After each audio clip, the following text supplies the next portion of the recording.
Dakota Territory, November 1880. The kind of cold that arrived not as weather but as verdict, flat, gray, silent, pressing down on the prairie as if testing what would break first. The barn stood at the edge of a drainage swale, listing north, its boards gapped wide enough to push 3 fingers through. A figure moved beside it, small, bent, wrapped in 2 shawls against the wind. She was not inspecting the structure. She was counting. Counting boards, counting gaps, counting the distance between what she had and what she needed. In her coat pocket, a deed. $2 worth of collapsing timber.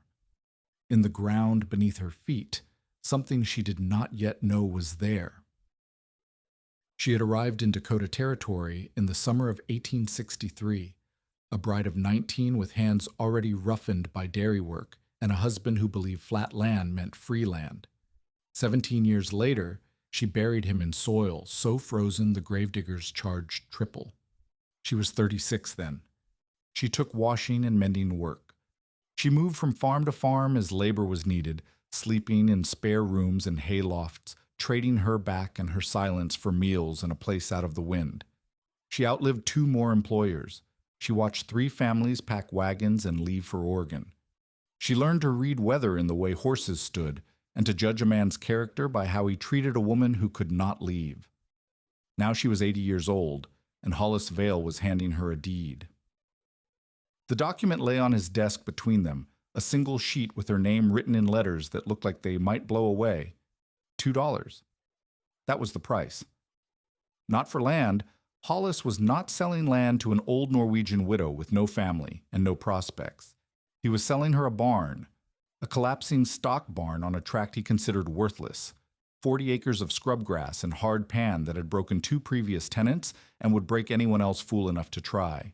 Ragna Moen understood what Hollis was doing. She had understood men like him for 60 years. He wanted her gone from the property she had rented because the cow was dead and the harvest had failed and her quarterly payment was 3 weeks past due. But he did not want her death on his books. He did not want the county recording that Hollis Vale had turned an 80-year-old woman into the November cold. So he was giving her a way to die that looked, on paper, like her own choice. She signed the deed. Her hand was steady. She had stopped trembling at injustice sometime around her 50th year. The barn stood 2 miles from Hollis's main property, at the edge of a drainage swale that flooded in spring and turned to cracked mud by August.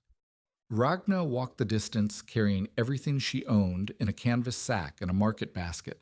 The sack held 2 changes of underclothes, a wool shawl her mother had made in Telemark, a Bible she could no longer read without squinting, and a tin of lard.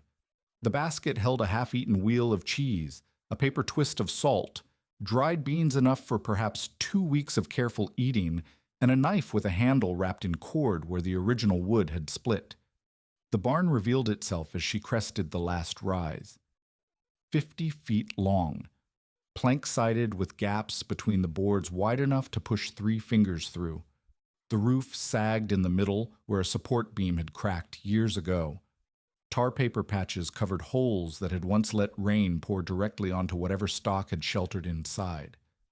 The whole structure leaned slightly north, as if the wind had been pushing it for so long that even the nails had given up. There was no woodshed. There was no pump. There was no privy, except a tilted 3-sided structure with no door and no seat. Ragna set her sack down in the weeds and stood there for a long moment, looking at what $2 had purchased. Then she heard boots behind her. Jabez Pritchard was 61 years old, a former ox freighter who had hauled mail and supplies across the James River Road for 22 winters before his knees gave out.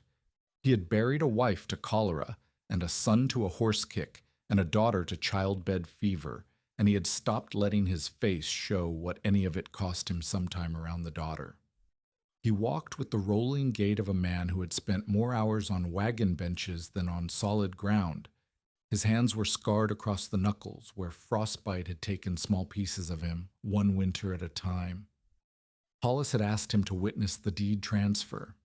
Jabez had agreed because Hollis paid in credit at the feed store, and because refusing Hollis Vale was not something working men in this district did lightly.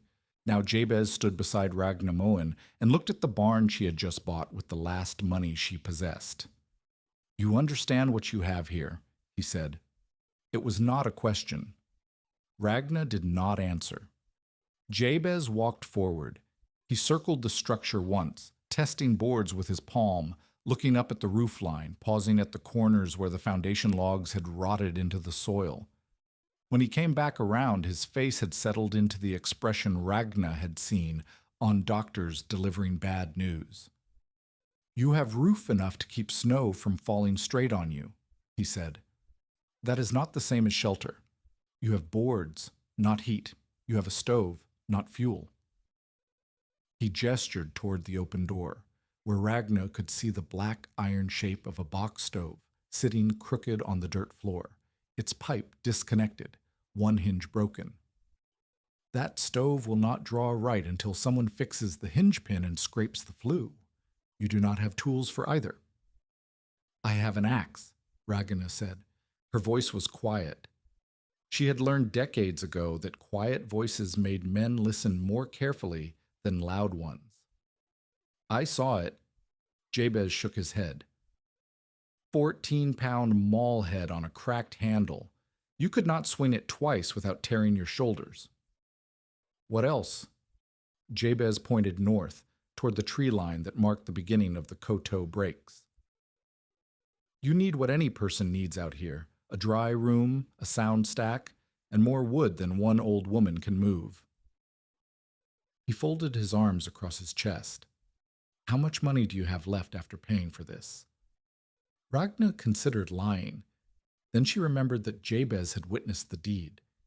He knew exactly what she had paid. $2, she said. Jabez exhaled slowly. $2. No children. No relatives I have ever heard mention. No husband for 40 years. He looked at the barn, then back at her. "You need at least 4 cords to get through a mild winter in a tight space. 6 if the winter turns hard. That is stacking and splitting work for a young man with a full team, not for—" He stopped himself. "Not for an 80-year-old woman," Ragna finished. Jabez did not deny it.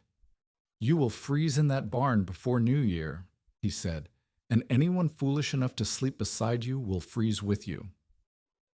He turned and walked away, his boots crunching through the dead grass until the sound faded and Ragna was alone.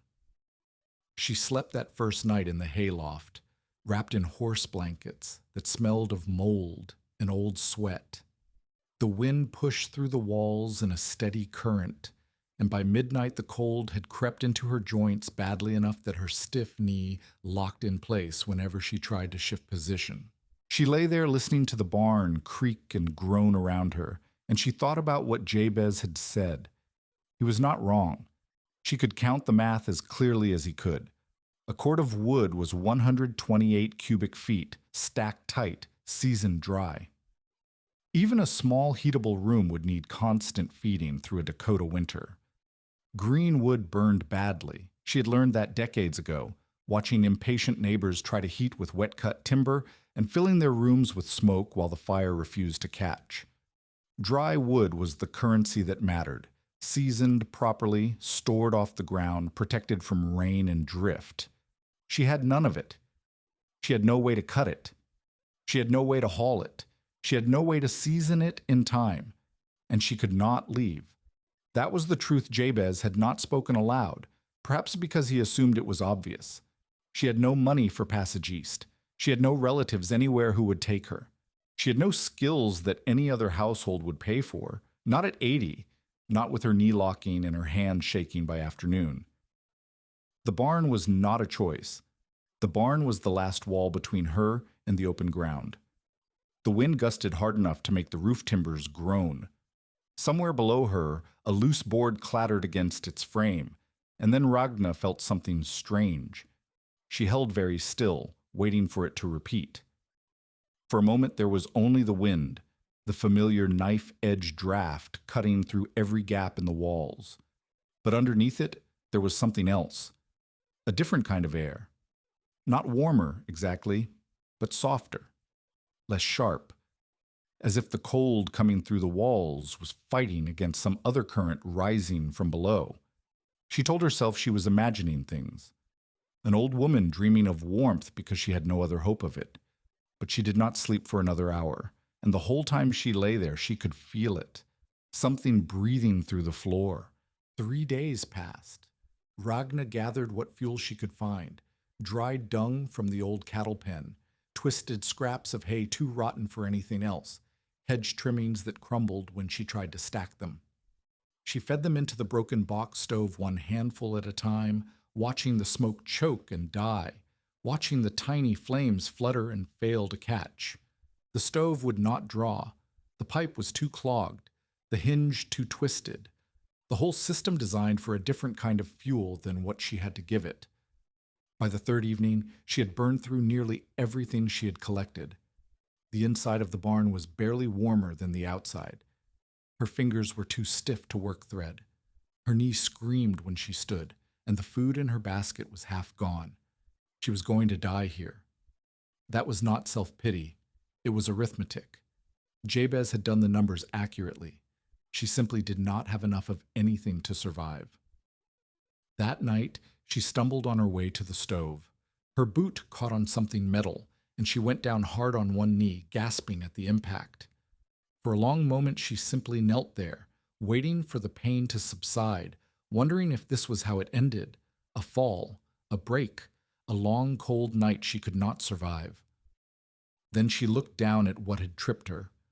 An iron ring sunk into the floorboards, attached to a square wooden hatch she had walked across a dozen times without noticing. Ragna stared at it.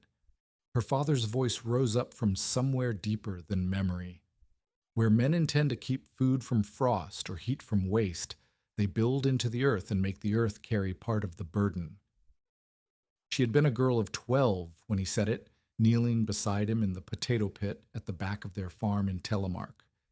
He had pressed her palm to the stone lintel above the entrance, made her feel the difference between the killing air outside and the cellar air within. The earth holds steady, he had told her. The air lies. Learn to read the difference. Ragna reached down and wrapped her fingers around the iron ring. It took her 4 tries to lift the hatch. The wood was swollen with years of moisture, the hinges rusted, nearly solid. But when she finally heaved it upward, a rush of different air pushed past her face. Not warm, but warmer, less deadly. The air of a space that had been closed against the killing wind. She lowered her lantern into the darkness and saw stone. Steps. Cut stone steps, descending into a chamber she had not known existed. The walls were fitted field stone, dry laid and slightly curved, narrowing toward an arch at the bottom that led deeper into the earth. She could see timber crossbeams overhead, old but solid, supporting a ceiling of packed earth and clay, and beyond the arch, shapes in the lantern light that she could not quite make sense of until she descended 3 more steps, and the full scope of the space revealed itself. Shelves, bins, slatted wooden runners raised a foot off a gravel floor. 2 vent pipes rising toward the surface, one open, one capped with a rusted iron cover, and stacked along both walls, on the runners and the shelves and in every available alcove, split cordwood, ash, oak, pine knots dark with resin, kindling bundled with cord, fuel enough to fill the space from floor to ceiling, packed tight and dry and waiting. Ragna stood at the bottom of the stairs and tried to breathe. The chamber was perhaps 50 feet long, 6 feet wide at the center, narrowing at the ends. The ceiling was 5 feet at the highest point, not quite tall enough for her to stand fully upright, but she had stopped standing fully upright years ago anyway. She ran her hand along the nearest stack of wood and felt what she had not felt in weeks. Dry grain, no moisture, no rot, no ice crystals forming in the fibers. Someone had built this. Someone had stacked this wood and built this chamber and designed it to stay dry through Dakota winters. Someone had intended to survive. She counted roughly as she moved through the space. 10 cords, perhaps, maybe 12, depending on how much was hidden in the side alcoves. She did not know who the original owner had been. She did not know why they had left this here, or why no one had found it since. But she understood the principle her father had taught her 50 years ago. The earth holds steady. Air changes with every front, every storm, every shift in the sky. But 4 feet below the surface, temperature swings gentled. Moisture could be managed. A buried room could keep kindling dry through 6 months of blizzard and thaw and freeze. She had not inherited charity. She had inherited the difference between surface storage and protected reserve. Ragna climbed back up the stairs. The iron ring settled into its groove with a sound like a door locking. The news traveled faster than she expected. In a district like this one, where every scrap of gossip was currency against the long silence of winter, the story of the old widow living over a hole in the ground reached Hollis Vale's ears within 2 days. It reached Marte Iverson's ears the day after that. Marte was 43, a neighboring settler with a husband who worked freight lines in the warm months and drank through the cold ones. She had 4 children still living, and 2 graves on the north side of her property. She was not cruel. She was tired. Tired women did not have patience for foolishness, and she had decided weeks ago that Ragna Moen was engaged in foolishness of the most dangerous kind. She walked the 2 miles to the barn on a gray November morning and found Ragna kneeling beside the hatch, sorting through baskets of kindling she had carried up from below. "So it is true," Marte said. She did not bother with greeting. Greeting took energy. "You have found something under your floor." "I have found wood," Ragna said. She did not stop sorting. "Dry wood, split and stacked." Marte folded her arms. "How much?" 10 cords, perhaps 12. "And you think this will save you?" Ragna looked up. Her fingers were blackened with old dust from the bins, and her knee was aching from kneeling on the stone floor, but her eyes were steady. "I think it gives me a chance I did not have before." Marte shook her head. "Even if there is wood down there, wood is wood. When it is gone, it is gone. You cannot cut more. You cannot haul more. You cannot split what you cannot lift." She gestured at Ragna's hands, the swollen knuckles, the fingers that would not fully straighten. "Winter is 6 months here, not 6 weeks. What happens in March when your cellar is empty and the drifts are still 10 feet high?" Ragna set down the kindling she was holding. She looked at Marte for a long moment. "Then I will be dead in March instead of November," she said. "But I will have 3 months more than Jabez Pritchard gave me. 3 months is not nothing." Marte opened her mouth to argue. Then she closed it. She had come here to convince an old woman to accept help, or to abandon a foolish plan, or perhaps simply to confirm her own judgment that Ragna Moen was beyond saving. But there was something in the way Ragna spoke, practical, unsentimental, free of self-pity, that made Marte's arguments feel beside the point. "You understand that I cannot help you," Marte said finally. "I have 4 children. I have my own wood to stack. I have a husband who cannot be relied upon. I do not have labor to spare for a neighbor's hopeless project." "I did not ask for your labor," Ragna said. "Then what do you want from me?" Ragna picked up the kindling again. "I want you to be surprised," she said, "when I am still alive in spring." Hollis Vale arrived 3 days later. He came with 2 men Ragna recognized from town, not hired hands, but the kind of men who attach themselves to property owners in exchange for favors and credit and the occasional forgiven debt. They stood behind him like shadows as he walked through the barn door and looked around at what Ragna had done in the 10 days since signing the deed. The box stove was upright now. Ragna had found a wagon pin in the debris pile behind the barn, hammered it into shape with a rock, and replaced the broken hinge. She had scraped the flue with a piece of bent wire until her arms shook, then climbed onto the roof and done the same to the chimney pipe. The stove drew now, not perfectly, the joints still leaked, and she could hear the draft whistling through gaps she had not yet plugged, but it drew well enough to hold a fire. Hollis looked at the stove. Then he looked at the hatch in the floor, which Ragna had not bothered to conceal. "I heard a story," he said. His voice was mild, but Ragna had known men like him long enough to hear the edge beneath. "I heard you found something under my barn." "Your barn," Ragna repeated. "I sold you the structure," Hollis said. "The standing structure. What lies beneath the surface is another matter. The deed says otherwise." Hollis smiled. It was not a pleasant expression. Deeds can be reviewed, transfers can be contested, especially when a property turns out to contain more than the selling party was aware of. He stepped closer to the hatch. "I did not know that cellar existed. If I had, the price would have been different. You understand that."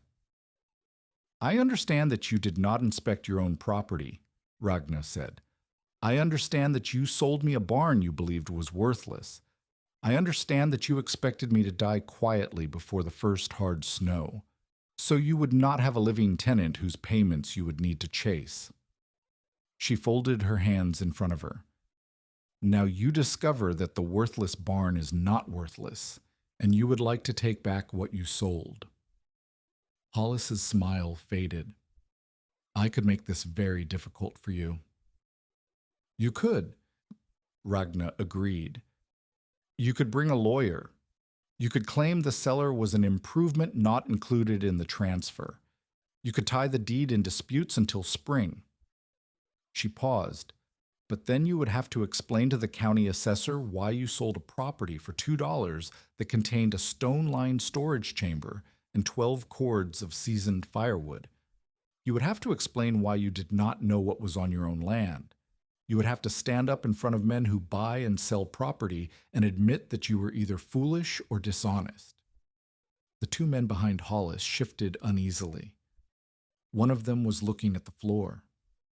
"I am an 80-year-old woman," Ragna continued. "I have nothing but this barn and what is in it. You have a reputation to protect. Ask yourself whether taking firewood from a widow is worth what people will say about you when they hear the story." Hollis stood very still. Ragna could see him calculating, weighing the value of the cellar against the cost of fighting for it publicly. She had seen that calculation before, on other faces, in other disputes. She knew how it usually ended. "You will not survive the winter," Hollis said finally. His voice had gone flat. "That cellar will not change the facts. You are too old, too weak, and too alone. By January you will be dead, and I will own this land again without paying a lawyer at all." He turned and walked out. His men followed. Ragna waited until the sound of their boots had faded completely. Then she sat down on the edge of her cot and allowed her hands to shake. The next morning she began the real work. The hidden chamber was a gift.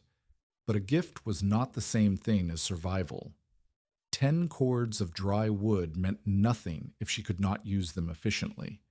The barn was 50 feet long and full of gaps. Trying to heat the whole structure would burn through her reserve in weeks instead of months. She needed to think smaller.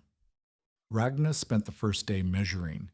She paced off the distances with careful steps, counting under her breath, pausing to rest when her knee locked up. The barn's central section, roughly 16 feet by 12, had the fewest gaps in the walls. The stove sat near one end. If she could seal that section, insulate it from the rest of the structure, and heat only the space she actually needed, her fuel would last far longer. She did not have building materials. She had what the barn contained: rotting hay bales, feed sacks stuffed with old chaff, scrap planks from collapsed stalls, dried mud from the drainage swale. She began dragging hay bales into position, stacking them against the walls of her chosen section, packing the gaps with whatever would hold. The work took everything she had. Each hay bale weighed more than she could carry comfortably, so she rolled them across the floor, fighting the pain in her shoulders and her back and her locked knee. Each trip to the drainage swale to collect mud left her breathing hard for 10 minutes afterward. By the third day, her hands were cracked and bleeding from the cold and the rough work, and she had to wrap them in strips torn from an old blanket before she could continue. But the section was taking shape. Walls of stacked bales rose around her sleeping space, narrowing the area the stove would need to heat. Feed sacks covered the worst gaps in the plank walls, stuffed into cracks and nailed in place with salvaged horseshoe nails. A crude curtain of layered burlap hung across the opening that led to the rest of the barn, keeping the warm air from escaping every time the wind gusted through the outer walls. On the fifth day, she lit a real fire for the first time. She carried up kindling from the cellar in an apron pouch, dry pine knots, fat with resin, the kind that caught fast and burned hot. She laid them in the stove with the care of someone building something precious. She added larger pieces of split ash, the dense heartwood that would hold heat through a long burn. She opened the draft and touched a match to the tinder. The fire caught. The smoke rose. The stove began to tick as the metal expanded with heat. Ragna sat on her cot and watched the flames through the gap in the stove's door. The warmth spread through her sealed section in slow waves, pushing back the cold that had lived in her bones for weeks. For the first time since arriving at the barn, she felt something other than arithmetic in her chest, but she knew it was not enough. The section was sealed badly. The stove drew unevenly. The cellar held fuel, but fuel needed management, needed to be rationed, rotated, protected from the moisture that crept in whenever she opened the hatch. She was one old woman with no help, no tools worth using, and no knowledge of how to turn a hidden gift into a system that would carry her through 6 months of Dakota winter. She needed someone who understood construction, someone who knew how buried spaces worked, how air moved through vents, how to seal a room properly against the killing cold. She needed help she could not ask for. That night, the temperature dropped hard. The wind shifted to the northwest and began to blow in earnest. Ragna lay in her cot under every blanket she owned and listened to her small fire fighting against the larger cold outside, and she understood that she had bought herself time, not survival. The time would run out eventually, unless something changed. The stranger arrived on the 7th day. Ragna was in the cellar when she heard the footsteps above her, heavy boots on the barn floor, moving with the slow deliberation of someone examining what they found. She froze at the bottom of the stairs, her apron full of kindling, listening. The footsteps paused near the hatch. Then a voice called down into the darkness. "You built this cellar yourself?" The voice was rough, accented with the same Norwegian cadences Ragna heard in her own speech. She climbed the stairs carefully, favoring her good knee, and emerged into the gray light to find a man standing over the open hatch with his hands on his hips. He was 68 years old, though he looked older, weather-beaten and stooped, with a chest that rattled when he breathed and ears that turned toward sound a half-second late. His name was Aslak Tivit, and he had spent 40 years cutting stone and digging wells across the territory before his lungs gave out, and his married daughter insisted he winter with her family 2 miles to the east. He had heard about the old woman living over a buried room, and he had walked here not to help, but to inspect the workmanship. "I did not build it," Ragna said. She set her kindling down beside the stove. "I found it." Aslak grunted. He lowered himself to one knee, slowly, with the care of someone whose joints had stopped cooperating years ago, and peered down into the cellar. His eyes moved across the stone walls, the timber ceiling, the careful slope of the floor toward the gravel sump. Dry-laid fieldstone, he said. Fitted, not mortared. That is old work. 20 years, maybe 30. He pointed toward the far end of the chamber, where the second vent pipe rose toward the surface. 2 vents, one open, one capped. Whoever built this understood how air moves underground. I do not understand it, Ragnar said. I know the wood is dry. I know the air is different down there, but I do not know how to use it properly. Aslak looked at her. His eyes were pale and slightly milky, but sharp enough. You have already started building a heatable room. I saw the hay bales, the feed sacks in the walls. It is not good enough. The gaps are too wide. The stove does not draw evenly. I'm losing heat faster than I can make it. Of course you are. Aslak stood up, his knees cracking. You are sealing from the inside. The cold comes from outside. You are fighting the wrong battle. Ragna waited. She had learned decades ago that men like Aslak would explain themselves if you gave them silence to fill. Show me your stove, he said. She led him to the sealed section. He walked around the hay bale walls, pressing his palm against the gaps, holding his hand near the burlap curtain to feel the draft. He knelt beside the stove and examined the pipe joints, the draft controls, the way the flue connected to the chimney stack. He asked her to light a fire, and he watched the smoke rise, his head tilted, listening to the sounds the stove made as it heated. Your pipe leaks at the 3rd joint, he said. You are losing heat into the walls instead of the room. The leak also pulls cold air down through the gaps you have not sealed. The harder you fire, the more cold you draw in to replace the warm air you are losing. Can it be fixed? It can be fixed by someone who has clay and wire and a morning to spare. Aslak straightened up. I have clay. I have wire. I have nothing but mornings until my daughter's family decides I'm dead enough to stop feeding. Ragna studied him. Why would you help me? I am not helping you. Aslak's voice was flat, but not unkind. I am inspecting workmanship. I spent 40 years building things that other people would use after I was gone. I cannot stand to see good construction wasted by someone who does not understand what she has. He gestured toward the cellar hatch. That chamber is better work than most houses in this territory. If you freeze to death because you could not manage a stovepipe, the man who built that cellar will curse you from his grave. It was not charity. Ragna understood that. It was something else, professional pride perhaps, or the stubbornness of a man who refused to watch incompetence destroy good work. She did not care what it was. She cared that he was offering to teach her. When can you start? She said. Aslak came back the next morning with a sack of river clay, a coil of wire, and a wooden box of tools he had carried from well to well for 4 decades. He did not ask permission. He did not explain. He simply knelt beside the stove and began working. The first lesson was the pipe joint.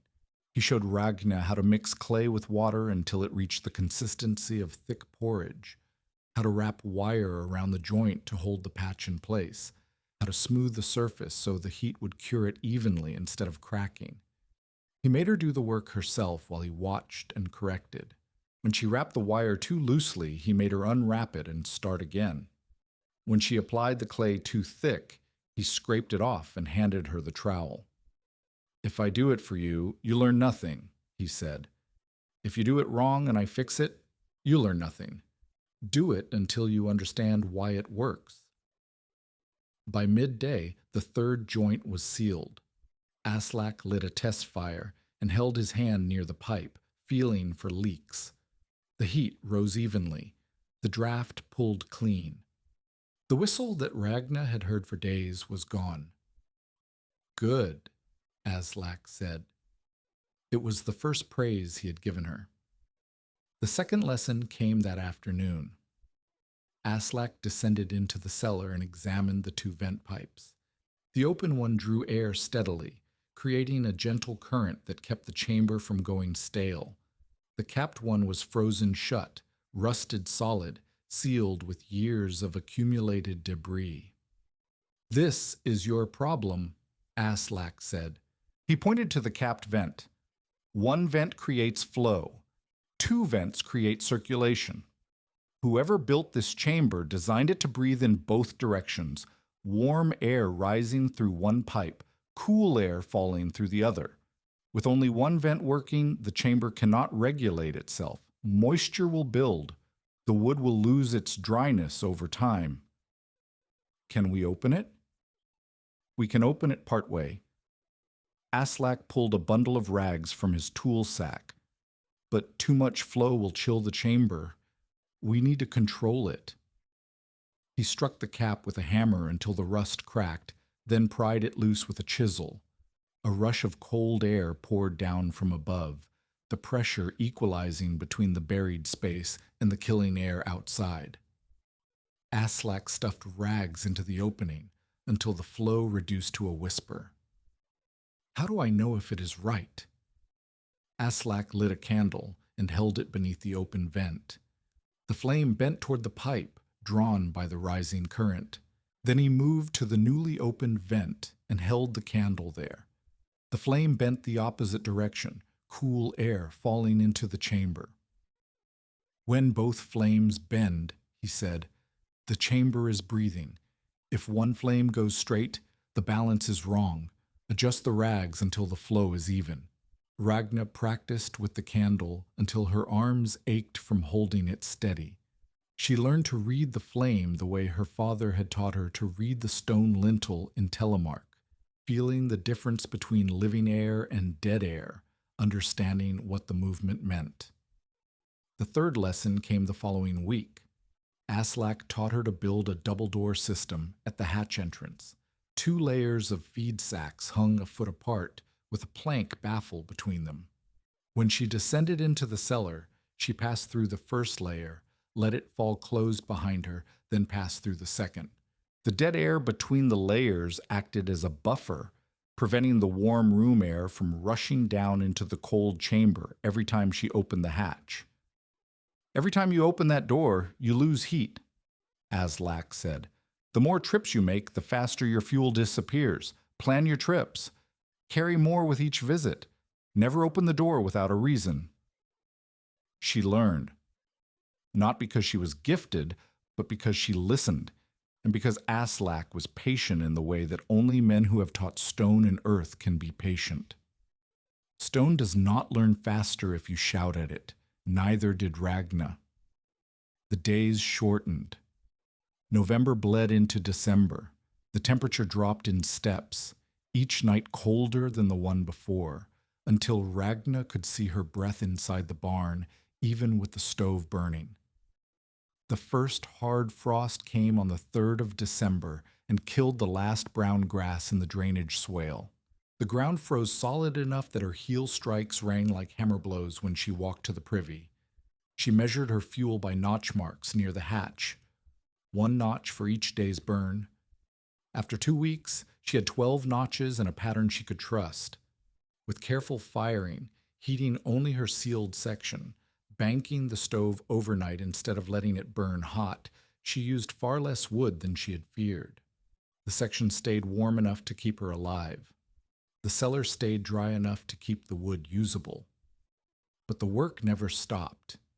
Each morning she descended to select the day's fuel, kindling first, then fast-burning pine for the initial heat, then dense ash for the long midday burn, then more ash for the overnight bank.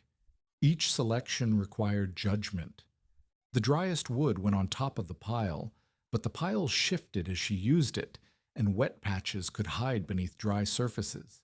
She learned to tap each piece before carrying it up, listening for the hollow ring of seasoned timber versus the dull thud of hidden moisture. Her shoulders ached constantly now. The stair climb was the hardest part, 12 steps with a loaded apron, her knees screaming with each rise, her hands cramping around the railing she had nailed to the wall. She slept sitting up twice because the pain of lying down and standing again was worse than the discomfort of staying upright. Marte Iverson came by in the second week of December. She stood in the doorway of Ragna's sealed section and looked around at the hay bale walls, the patched stovepipe, the orderly stack of selected fuel on the raised rack Aslak had helped her build. "You are still alive," Marte said. "I am still alive." Marte reached into her coat and pulled out 2 burlap sacks, folded flat, and a small box wrapped in waxed paper. "My husband brought these back from town. He said they were for trade, but he bought too many." She set them on Ragna's workbench. "The sacks are for patching. The box is tallow stubs, for light if your candles run out." Ragna looked at the gifts. Charity made her uncomfortable. It always had, ever since she was young enough to need it and old enough to resent needing it. But Marte's face held no pity, only the practical calculation of a woman who had decided, against her better judgment, to invest a small stake in a neighbor's survival. "Thank you," Ragna said. "Do not thank me. Thank me in spring if you are still here to do it."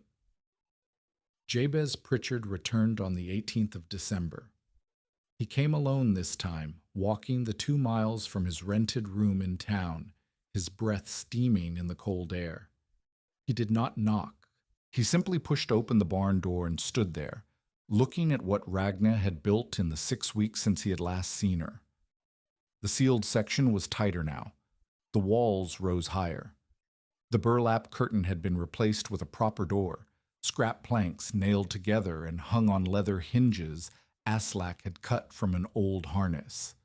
The stove glowed steadily, its pipe joints sealed and silent. A rack of sorted kindling stood beside the hatch, organized by size and burn time. The floor around the living space had been swept clean of debris and scattered with dried grass for insulation. Jabez walked around the section slowly, the same way he had walked around the barn on the day of the deed transfer. He tested the walls with his palm. He examined the pipe joints. He knelt beside the hatch and looked down into the cellar, where the glow of a banked candle showed the orderly stacks of remaining fuel. When he stood up, his face held an expression Ragna had not seen before. Not approval, exactly, but something closer to acknowledgement. "You have help," he said. "Aslak Tivate has been teaching me." "The well digger," Jabez nodded slowly. "I know him. He built the cistern for the Lutheran church in Brookings. Good work. 40 years of good work." He looked at Ragna. He would not waste his time on a hopeless project. "He did not say I was hopeless. He does not say much of anything. That is how you know when he thinks a thing is worth doing." Jabez folded his arms across his chest. "You have been burning for 3 weeks. How much wood have you used?" Ragna showed him the notch marks, 21 notches, 21 days of careful firing, banking, and management.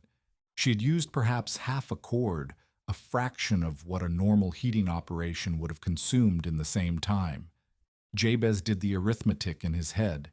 She could see it in his eyes, the same calculation he had done on the first day, now running in reverse. "You're heating a smaller space," he said. "Yes." "And the cellar keeps the wood dry." "Yes." "And you are banking overnight instead of burning through." "Aslak taught me how." Jabez was silent for a long moment. Then he shook his head. "This does not change the facts," he said. "You have survived mild weather. You have not survived a Dakota front. You have not survived a blizzard that seals you inside for 4 days and drops the temperature to 30 below. When that comes, and it will come, your little room will not hold. Your cellar will not save you. The cold will find every gap you have missed, and it will kill you the same way it kills everyone who underestimates it. Then I will die better prepared than I was before." Jabez looked at her. Something flickered in his weathered face, respect, perhaps, or resignation. "I will check on you in January," he said, "if you're still alive." He turned and walked out. The cold air rushed in through the open door. and Ragna felt her sealed section lose a full day's worth of heat in the seconds before she could pull it closed again. Christmas passed without celebration. Ragna marked the day by eating a slightly larger portion of beans and reading 3 chapters of her Bible by candlelight. The temperature had dropped again, 20 below zero on Christmas Eve, cold enough that the moisture from her breath froze on the burlap curtain overnight and had to be scraped away each morning. But the system held. The cellar stayed dry.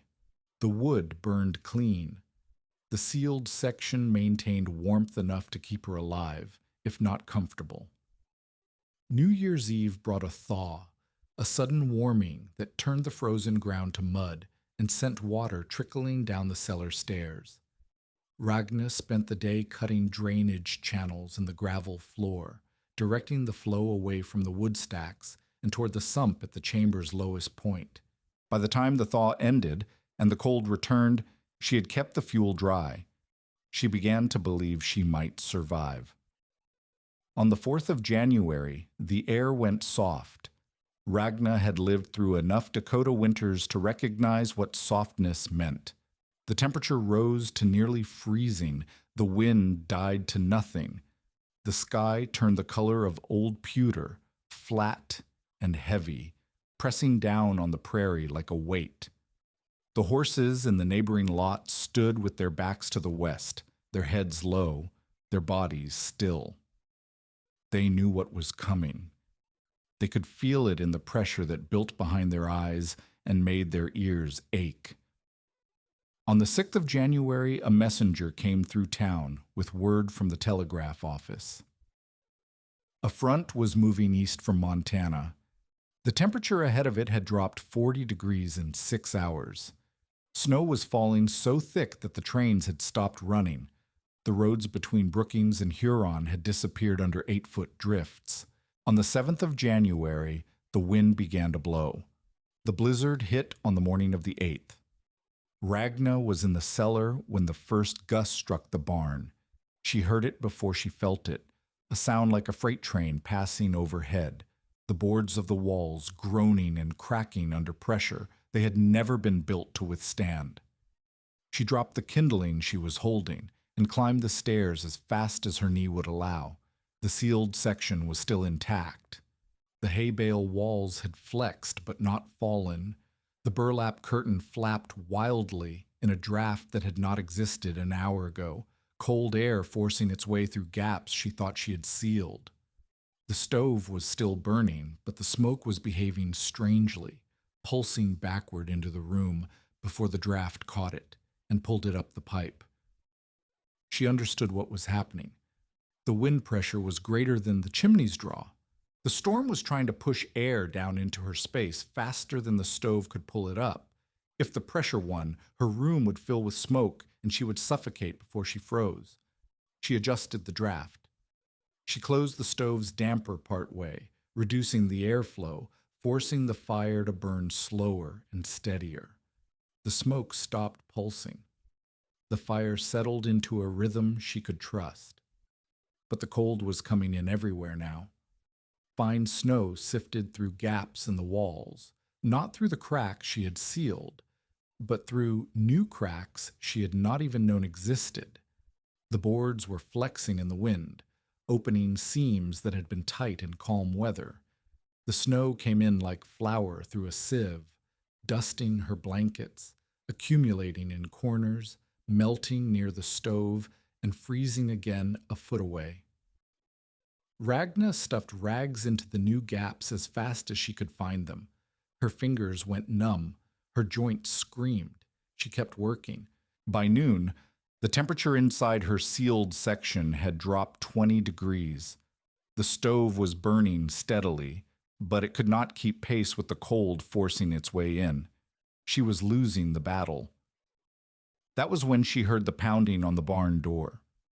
Marty Iverson was covered in snow from head to foot.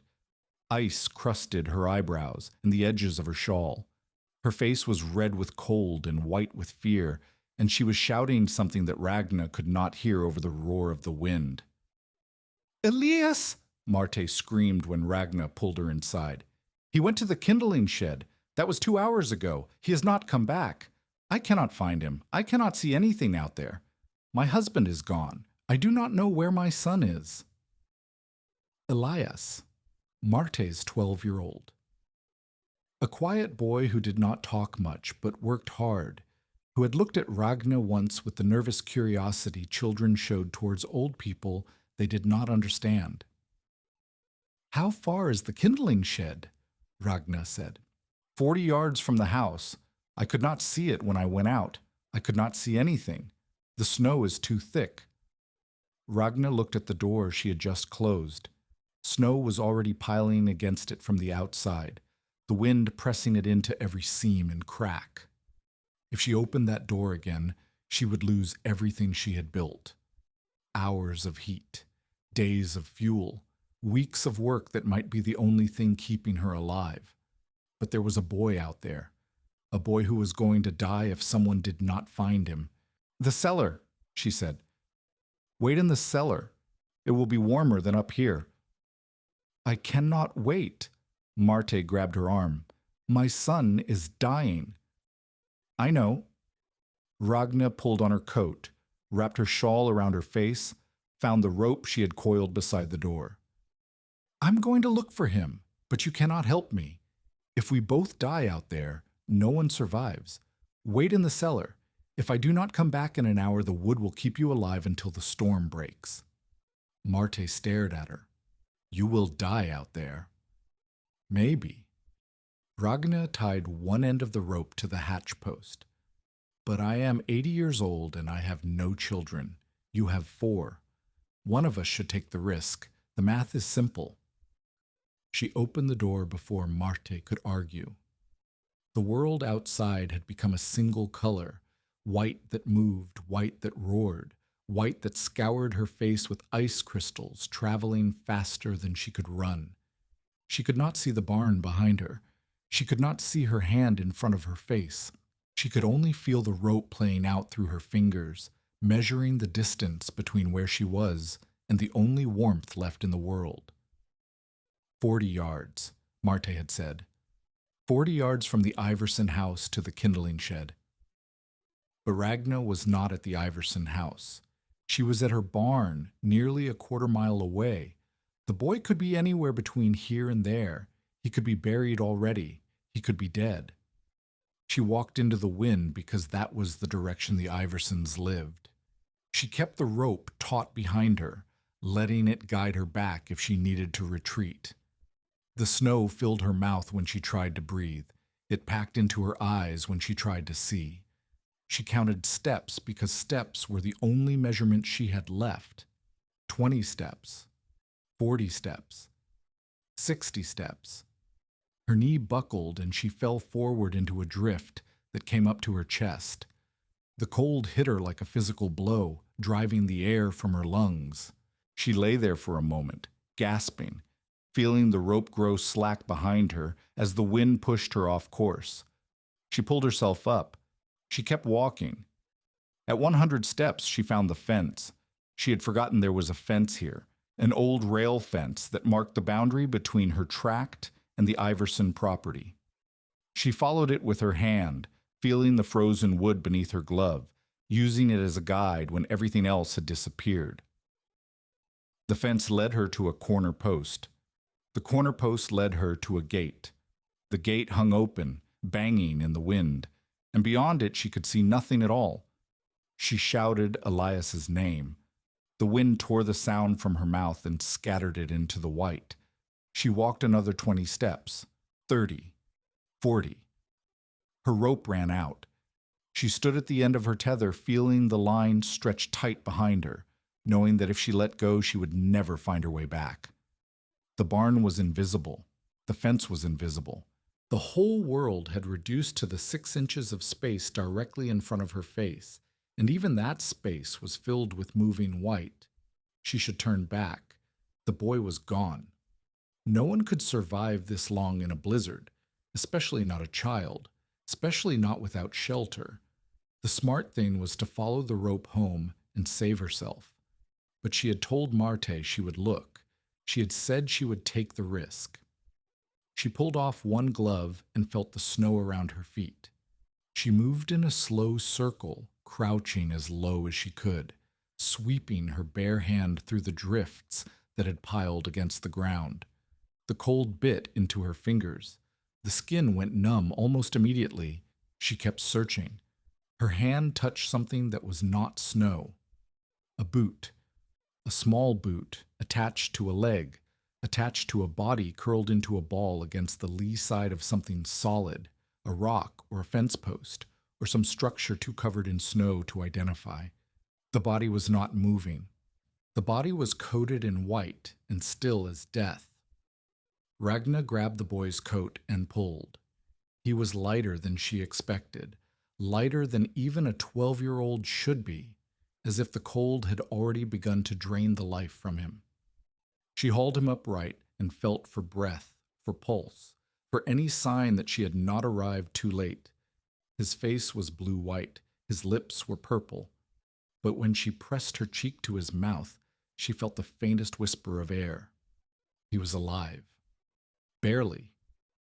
She wrapped the rope around both of them, around her waist, around his chest, binding them together so she could not lose him, even if she fell. Then she began to walk. The return was worse than the search. The wind was behind her now, pushing her forward, but it also pushed the boy forward, making her stumble, making her fall. Each time she went down, she had to claw her way back up with a body lashed to her own. Each time she rose, the cold had driven deeper into her bones. She found the fence by falling into it. She followed it back to the corner post. She followed the corner post to the gate, and beyond the gate, impossibly, she saw a light. The lantern.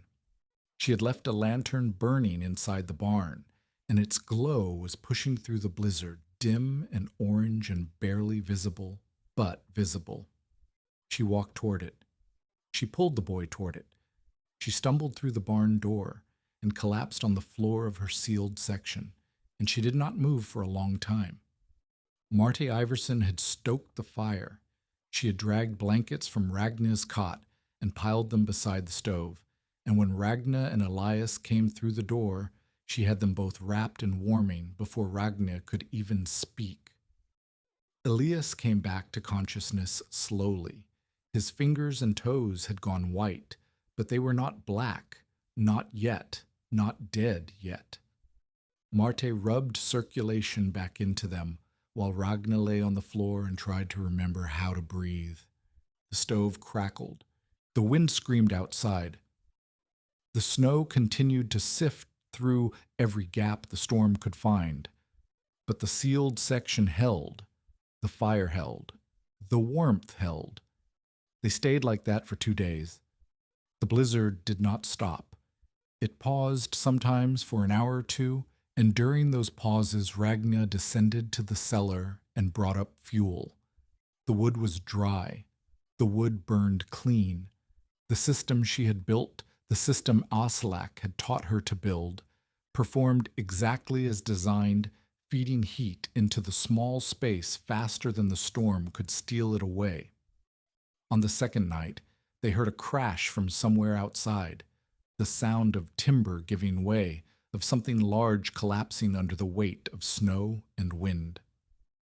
In the morning, when the blizzard finally broke, they learned what had fallen. Hollis Vale's woodshed. The sun came out on the 11th of January. The sky turned blue and hard and painfully bright, and the temperature dropped even further, 42 below zero, cold enough that exposed skin froze in minutes, cold enough that the snow squeaked underfoot like compressed cotton. Ragna walked out of her barn for the first time in 3 days and looked at a world transformed. The drifts were taller than her head in places, sculpted by the wind into shapes that looked like frozen waves. The fence posts had disappeared entirely. The drainage swale was buried so deep that its location could only be guessed by the slight depression in the otherwise flat white plain. And from the direction of Hollis Vale's property, a thin column of smoke was rising. Ragna watched that smoke for a long time, Smoke meant a fire. A fire meant survival. But the smoke was thin and gray, not the thick white of clean burning fuel. Hollis was burning wet wood. Hollis was struggling. She looked back at her barn. The structure had held. The roof had flexed and groaned, but it had not collapsed. The sealed section inside was warm, not comfortable, but warm enough. She had fuel remaining. She had days, perhaps weeks, of dry wood still stacked in the cellar below. She had survived the test Jabez said she would fail. Marte Iverson came out of the barn behind her, Elias wrapped in blankets and walking unsteadily on frost-bitten feet. "He needs a doctor," Marte said, "when the road's clear." "They will clear," Ragna said. "They always clear eventually." Marte looked at the smoke rising from Hollis's property. Then she looked at Ragna. "He had more wood than you," she said. "I saw his pile last fall, 6 cords at least stacked by the house." "He had more wood," Ragna agreed, "but his wood was wet." Marte was silent for a moment. Then she nodded slowly, understanding something she had not understood before. "My husband will want to speak with you," she said, "when he comes back, about how you did this. I will tell him what I know. You will tell others too. People will ask."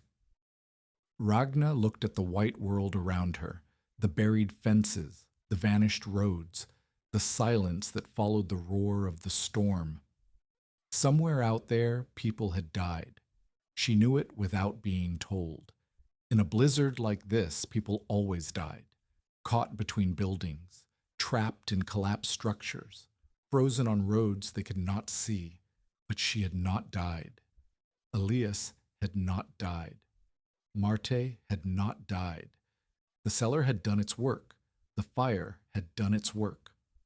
The small sealed room had held against the largest storm she had ever witnessed. She thought of Aslak Tveit, 2 miles away at his daughter's house, and wondered if he was still alive. She thought of Jabez Pritchard, who had promised to check on her in January. She thought of Hollis Vale, burning wet wood in his large house, watching his reputation smolder with his fuel. "Yes," Ragna said finally.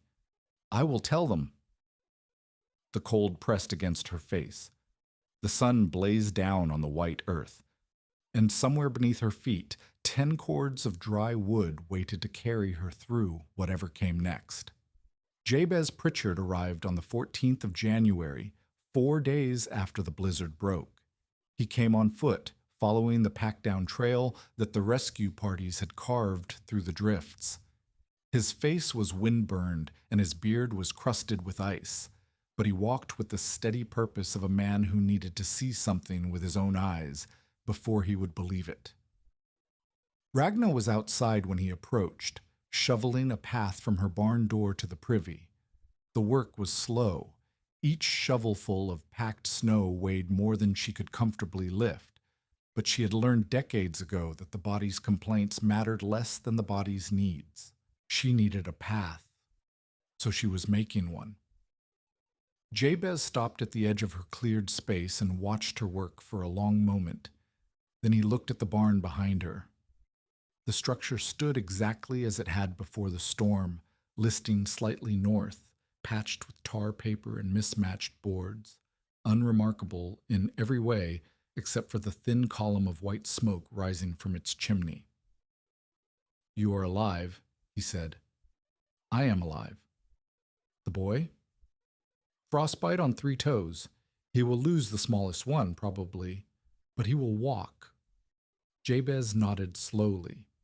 He walked past her to the barn door and pushed it open. Ragna followed, leaning on her shovel, watching his face as he took in what she had built. The sealed section looked different now than it had before the storm. The hay bale walls were reinforced with scrap lumber she had salvaged from the collapsed stalls. The burlap curtain had been replaced with the proper plank door. A second layer of feed sacks covered the gaps in the outer walls, and dried grass packed the spaces between them. The stove glowed steadily, its patched pipe joints holding, its draft pulling clean and even. Jabez examined the walls. He examined the pipe. He knelt beside the hatch and looked down into the cellar, where the orderly rows of remaining fuel caught the light from above. "How much did you burn?" he said. "2 cords, perhaps a little more." "In 3 days of blizzard?" "Yes. The rest of the district burned 4 times that. Some burned more." Jabez stood up slowly, his knees cracking. Hollis Vale burned through his entire shed pile trying to keep his kitchen warm, his chimney clogged with wet soot. He nearly smoked himself to death on the second night. Ragna said nothing. She had seen the thin gray smoke from Hollis's property. She had known what it meant. "It was never the size of the pile," Jabez said.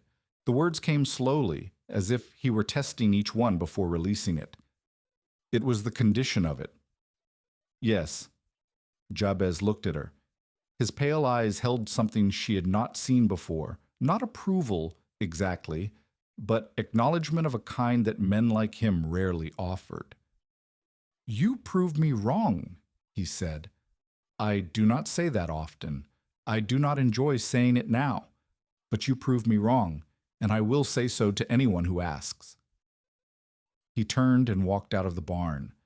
The cold air rushed in through the open door, and Ragana watched him go, the former freighter, the man who had buried 3 family members to the cold, walking back down the packed trail toward town with his shoulders slightly less rigid than they had been when he arrived. The visitors started coming the next day. First it was Marte Iverson's husband, a broad-shouldered man named Torstein, who drank too much in winter and worked too hard in summer. He stood in Ragna's sealed section, with his hat in his hands, looking at the walls and the stove and the hatch and the floor, and he asked questions in the careful voice of a man who was not accustomed to asking women for instruction.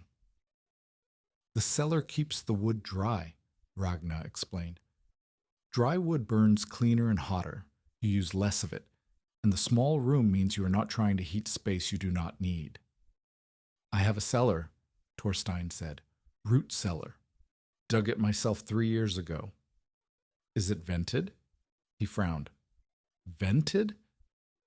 "Air needs to move through a buried space, or moisture builds. One vent for rising air, one for falling. Without circulation, your wood will rot as fast as it would above ground." Torstein thought about this. He asked more questions. He wrote nothing down. Ragna suspected he could not write, but she could see him memorizing the answers, filing them away in whatever system his mind used for storing information. Before he left, he offered her a ham. "Payment," he said, "for the teaching." "I do not want payment." "Then call it thanks for finding my wife's boy in the storm." He set the ham on her workbench and walked out before she could argue. The second visitor was a woman Ragna did not recognize, a young wife from a homestead 5 miles north, who had lost 2 children to scarlet fever the previous spring and was determined not to lose the third to cold. She had heard about the widow with the underground woodshed, and she had walked 5 miles through chest-deep drifts to ask how it worked. Ragna showed her the cellar. She explained the venting, the circulation, the importance of keeping fuel off the ground. She demonstrated the double-door system, the draft controls, the way to bank a stove for long overnight burns. The young wife listened with the desperate attention of someone whose survival depended on understanding. "I cannot build a cellar," the wife said. "My husband is gone freighting. I have no one to dig." "Do you have a dugout? A root pit? Any buried space at all?" "We have an old well pit. It went dry the first summer. We use it for nothing." "How deep?" 8 feet to the bottom." Ragna thought for a moment. "A dry well can hold fuel. Line the bottom with planks to keep the wood off the dirt. Build a cover that seals tight but can be opened. Stack your driest wood first, kindling on top where you can reach it. It will not be as good as a proper cellar, but it will be better than a surface pile." The wife memorized every word. When she left, she pressed a paper twist of salt into Ragna's hand, all she had to offer, and more than Ragna needed, but refusing it would have been an insult to them both. The third visitor was Aslak Tveit. He came on the 17th of January, walking slowly through the packed snow, his lungs rattling with each breath. The blizzard had hit his daughter's house hard. They had lost 2 windows to the wind pressure, and the cold had gotten inside badly enough that everyone in the household had spent 3 days huddled in the kitchen around a single stove. Aslak had not slept properly since before the storm. His face was gray with exhaustion, but when he saw what Ragna had done, the reinforced walls, the improved ceiling, the system performing exactly as designed, something in his expression shifted. "You adapted," he said. "During the storm, the walls flexed and you reinforced them. The gaps opened and you stuffed them. I did what you taught me. I taught you principles. You applied them to conditions I did not predict." He walked around the sealed section slowly, examining her work with the critical eye of a man who had spent 40 years judging construction. "This is not my system anymore. This is your system. You have made it your own." Ragna did not know what to say to that.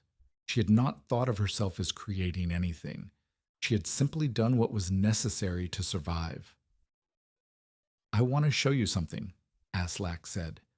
"Something I have been thinking about since the storm." He led her outside, around the back of the barn, to a spot where the snow had drifted into a long, smooth slope against the north wall. He pointed to the ground beneath the drift. "What do you see?" Ragna looked. "Snow." "What is under the snow?" She thought about it. "The drainage swale, the place where water collects in spring." "And why does water collect there?" "Because the ground is lower, because it slopes down from the barn." Aslak nodded. "The man who built your cellar understood something important. He did not dig straight down. He dug at an angle, following the natural slope of the land. That is why your cellar stays dry when others fill with water. The slope carries moisture away from the stored goods and toward the sump at the lower end." He crouched down, slowly, painfully, his lungs wheezing with the effort, and brushed snow away from a spot near the barn's foundation. "There, do you see?" Ragna knelt beside him.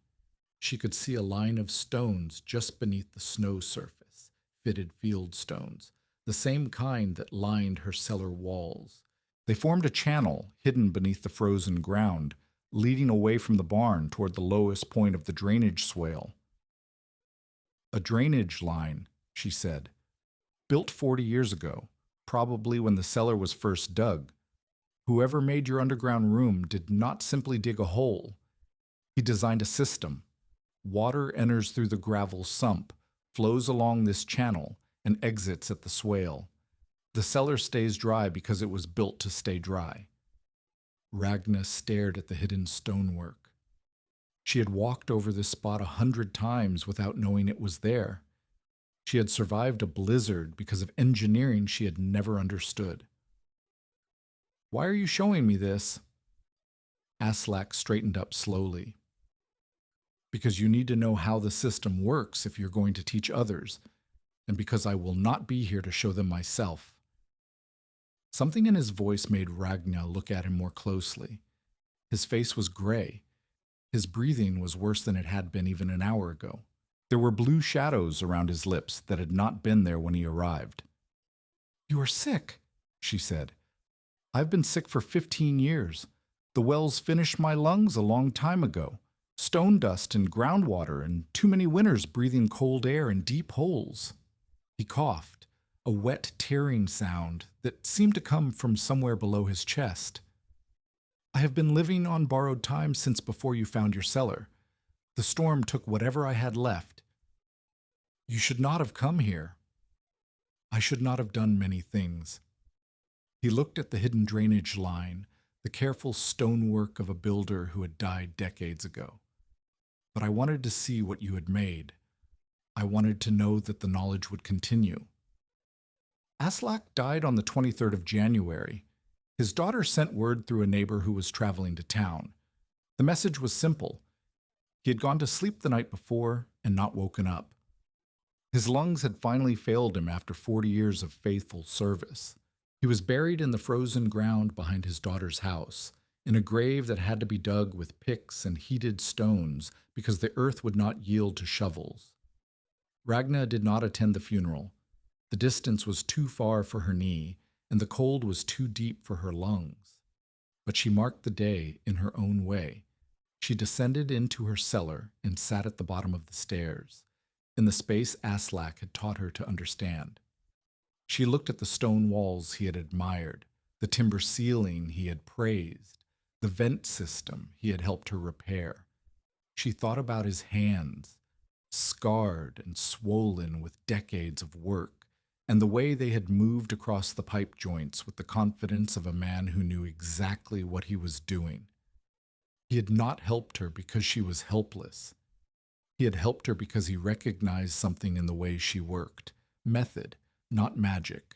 System, not luck. He had seen that she was worth teaching, and he had taught her everything he could before his body gave out. She sat there for a long time, feeling the steady temperature of the buried air, listening to the silence that filled the space where his voice had been. Then she climbed the stairs and went back to work. There was nothing else to do. There was never anything else to do. You kept working, or you died. Aslak had understood that. It was perhaps the most important thing he had taught her. The winter continued. February brought 3 more blizzards, smaller than the January storm, but dangerous enough. Each time, Ragna retreated to her sealed section and waited while the wind howled outside. Each time, her system held. The cellar stayed dry. The wood burned clean. The small room maintained warmth enough to survive. Visitors continued to arrive between storms. A farmer from the Coteau Breaks wanted to know how to convert a collapsed soddy into a fuel cache. A widow from Brookings wanted to know how to seal a drafty cabin without rebuilding the walls.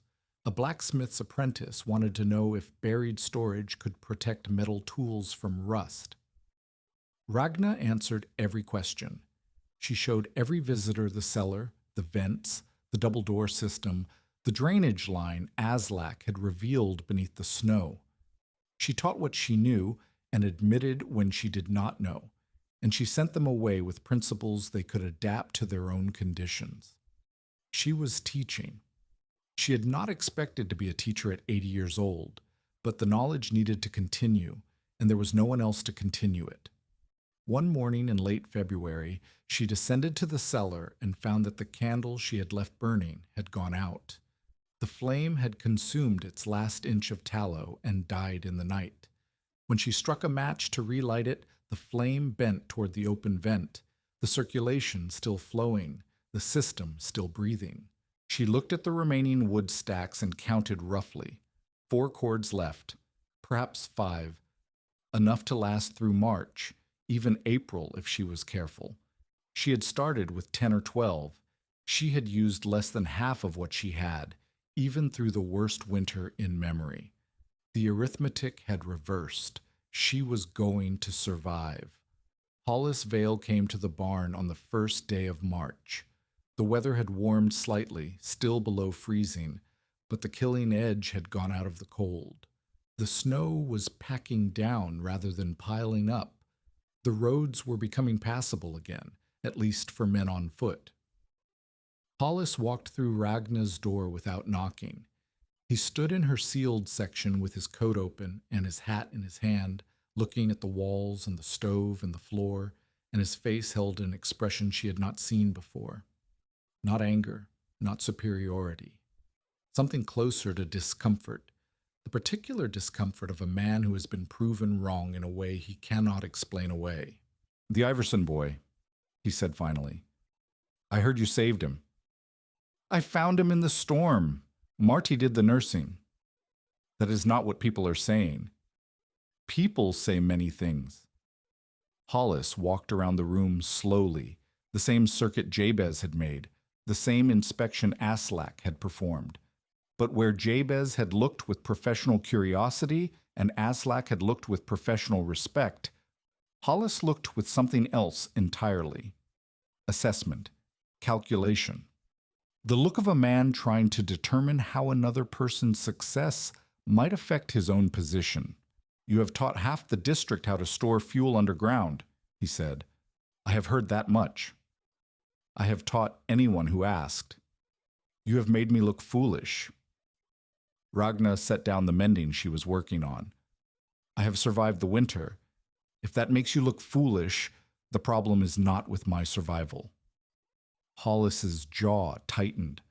I owned this property. I did not know about the cellar. You found it, and now everyone believes that I am the kind of man who cannot keep track of his own holdings. They believe I'm careless, stupid, the kind of man who lets a fortune slip through his fingers. A cellar full of firewood is not a fortune. It might as well be after the winter we have had.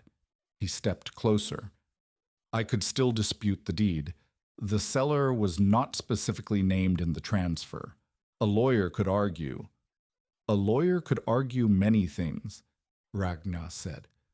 And I could tell many things to the county assessor about the condition of this barn when you sold it, about the price you charged, about your expectation that I would die before the first snow. She met his eyes steadily. We both know what you intended. The only question is whether you want everyone else to know it too. Hollis stood very still. The calculation continued behind his eyes, weighing the cost of fighting against the cost of walking away, measuring reputation against pride, anger against prudence. You have won nothing, he said finally. You are still an old woman living in a barn. You are still poor. You are still alone. And when you die, which will be soon enough, everything you have built here will pass to the county because you have no heirs. I will buy it back at auction for less than I sold it. Perhaps, Ragna said, or perhaps I will teach enough people that when I die, they will remember what I showed them. Perhaps the knowledge will spread beyond this district, beyond this county, beyond anywhere you can reach. Perhaps the best thing I ever do will be something that has nothing to do with owning property at all. Hollis's face darkened. He opened his mouth to respond, some cutting remark, some final assertion of superiority, but nothing came out. He stood there for a long moment, silenced by something he could not argue with. Then he turned and walked out. Spring came slowly that year. The snow retreated in stages, revealing the damaged fences and collapsed outbuildings that the winter had claimed. The drainage swale filled with meltwater and overflowed its banks, turning the low ground around Ragna's barn into a temporary pond. But the cellar stayed dry. The hidden drainage line Aslak had shown her was carrying the water away exactly as designed, exactly as the original builder had intended 40 years before. In early April, a family arrived from the eastern edge of the territory. They had heard about the widow with the underground fuel storage, and they had traveled 3 days to ask for her help. Their daughter was sick with a lung fever. Their fuel supply was exhausted. Their cabin was drafty and cold, and they did not know how to make it through the last weeks of winter without losing the child. Ragna could not travel 3 days to help them. Her knee would not allow it, and the roads were still treacherous. But she could teach. She spent an entire day with them, explaining every principle she had learned: sealed rooms, banked fires, dry fuel storage, venting and circulation, the double door system that prevented heat loss, the way to read smoke color and draft behavior, the signs that a stove was burning efficiently versus the signs that it was wasting fuel. She made them repeat the instructions back to her until she was satisfied they understood. She drew diagrams in charcoal on scraps of bark and made them copy the diagrams until they could reproduce them from memory.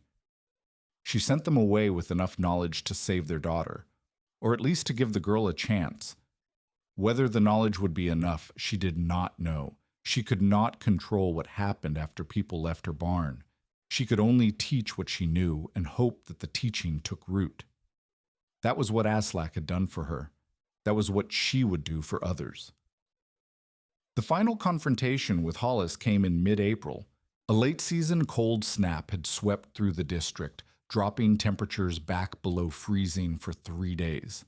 It was not the killing cold of January, but it was cold enough to matter, cold enough that families who had exhausted their fuel supplies during the long winter found themselves scrambling for warmth. Hollis Vale found himself in an unexpected position. His woodshed had collapsed in the January blizzard. His surface pile had been consumed. He had sent men to cut fresh timber, but fresh timber was green and wet and burned badly.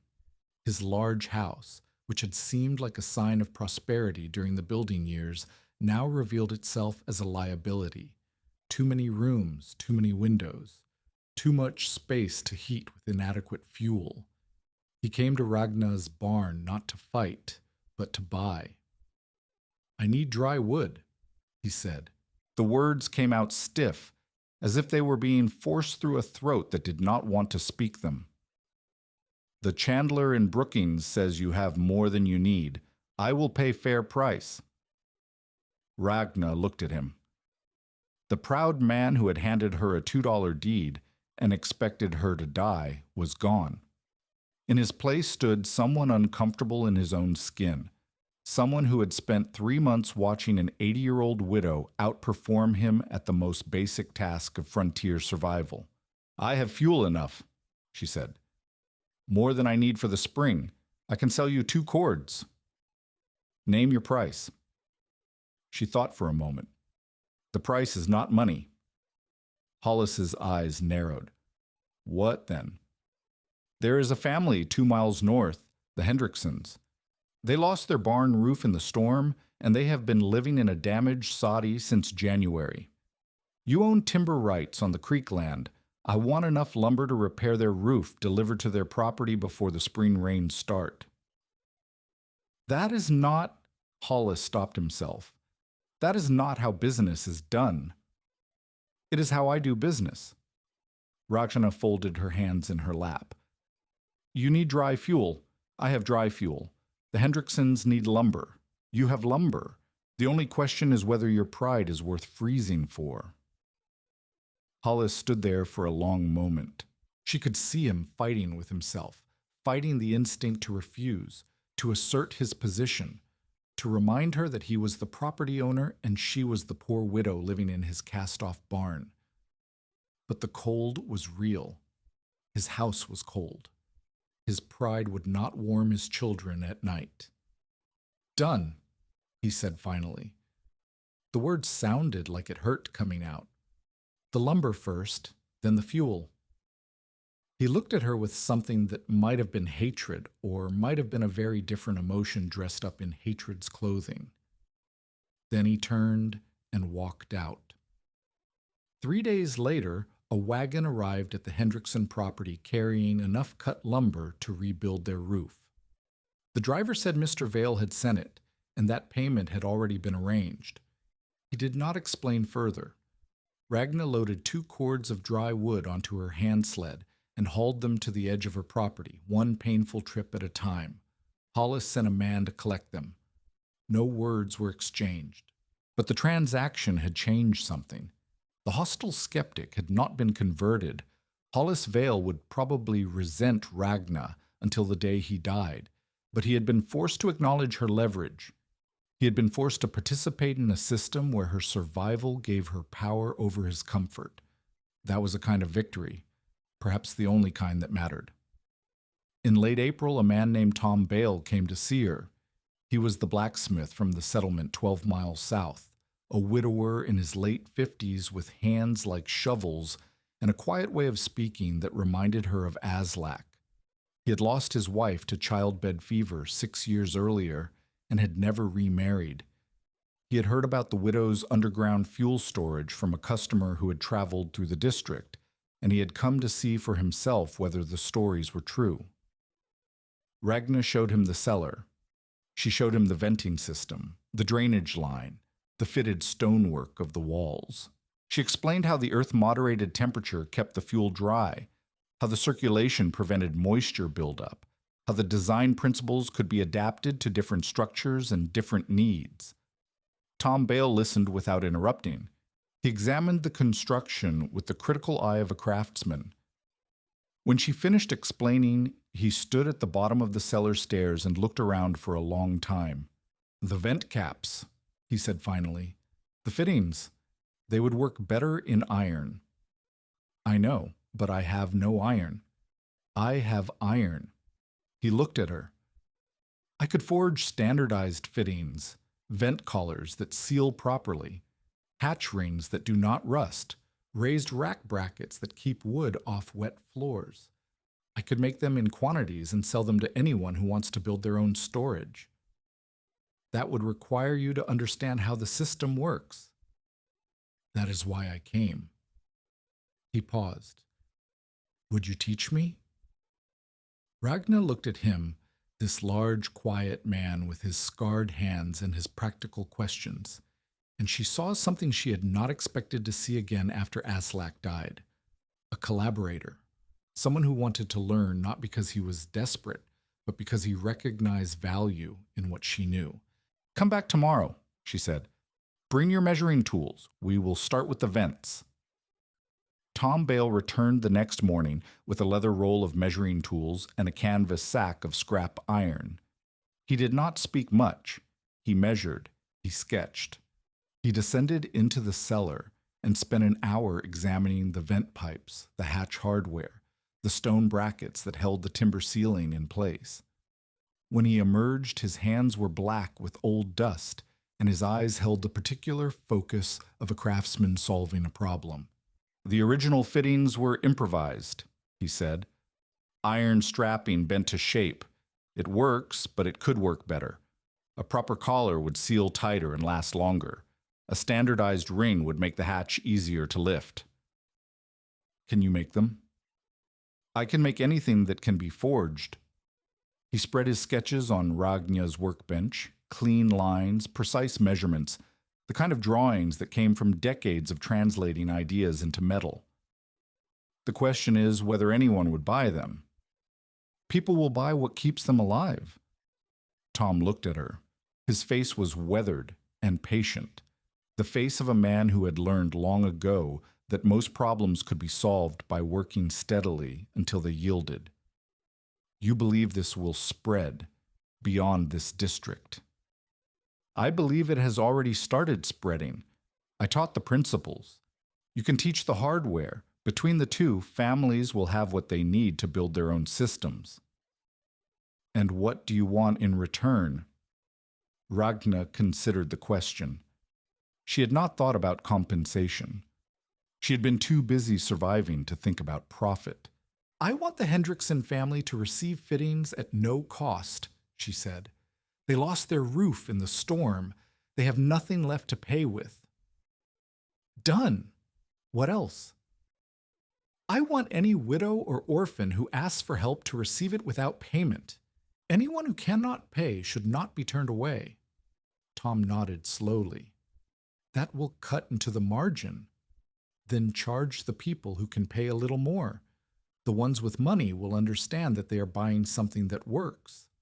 The ones without money will understand that someone cared whether they lived or died." She paused. "That is worth more than margin." Tom Bale looked at her for a long moment. Then he rolled up his sketches and tucked them into his coat. "I will have the first fittings ready by the end of the week," he said. "We can test them here. If they work, I will make more." He walked out into the spring morning, his boots crunching on the last patches of snow, and Ragna watched him go with the strange sensation that something had shifted. She was no longer simply surviving. She was building something that would outlast her. The first forged fittings arrived on the 3rd of May. Tom had made 6 vent collars, 4 hatch rings, and a set of raised rack brackets. The metal was clean and black, still warm from the forge. Ragna examined each piece with the same attention Aslak had given to her construction, testing the weight, checking the seams, feeling for rough edges that might catch or fail. The collars thread into the vent pipe, Tom explained.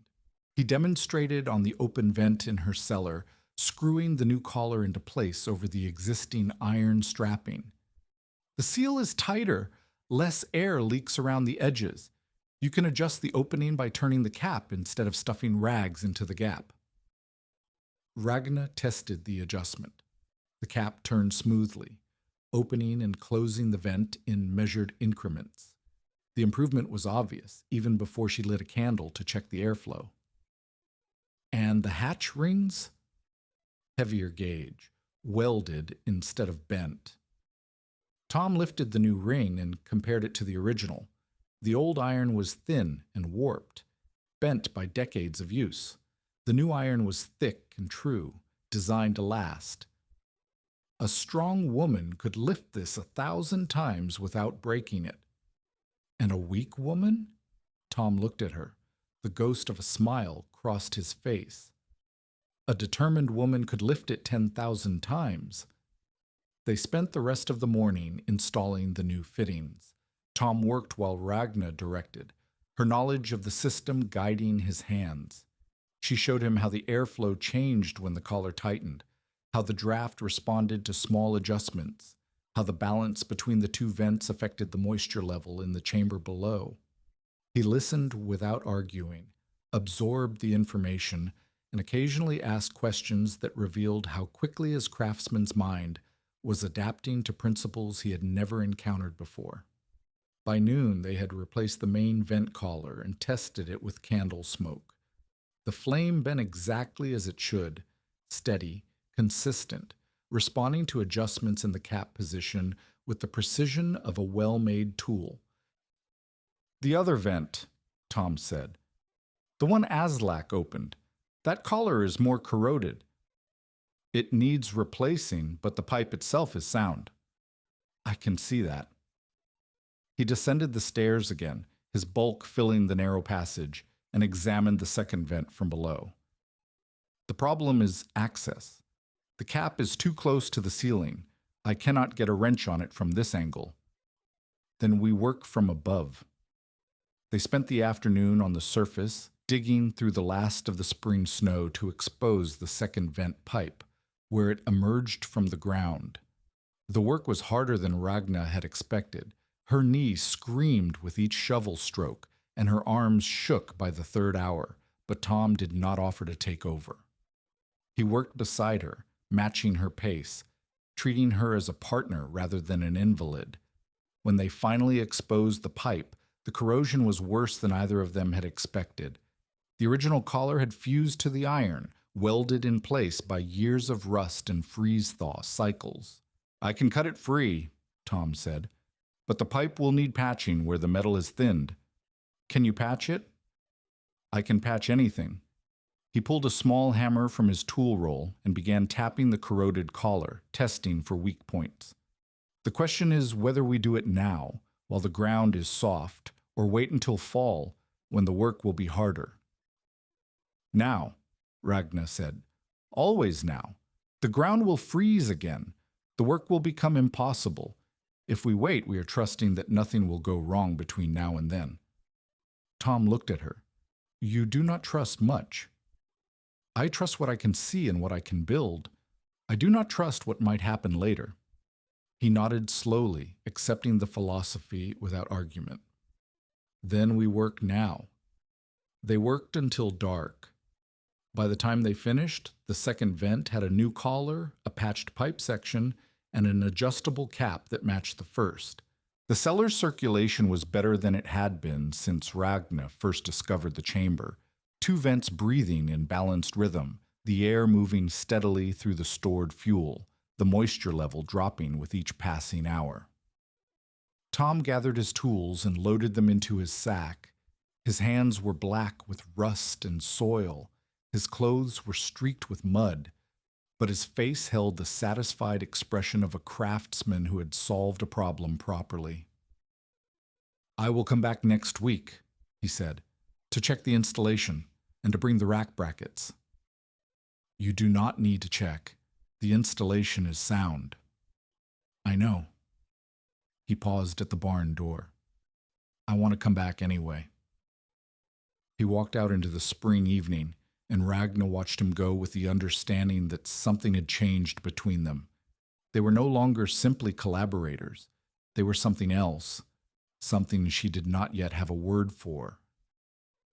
By midsummer, the system had spread beyond the district. A hardware supplier from Brookings heard about Tom Bale's standardized fittings and placed an order for 50 sets.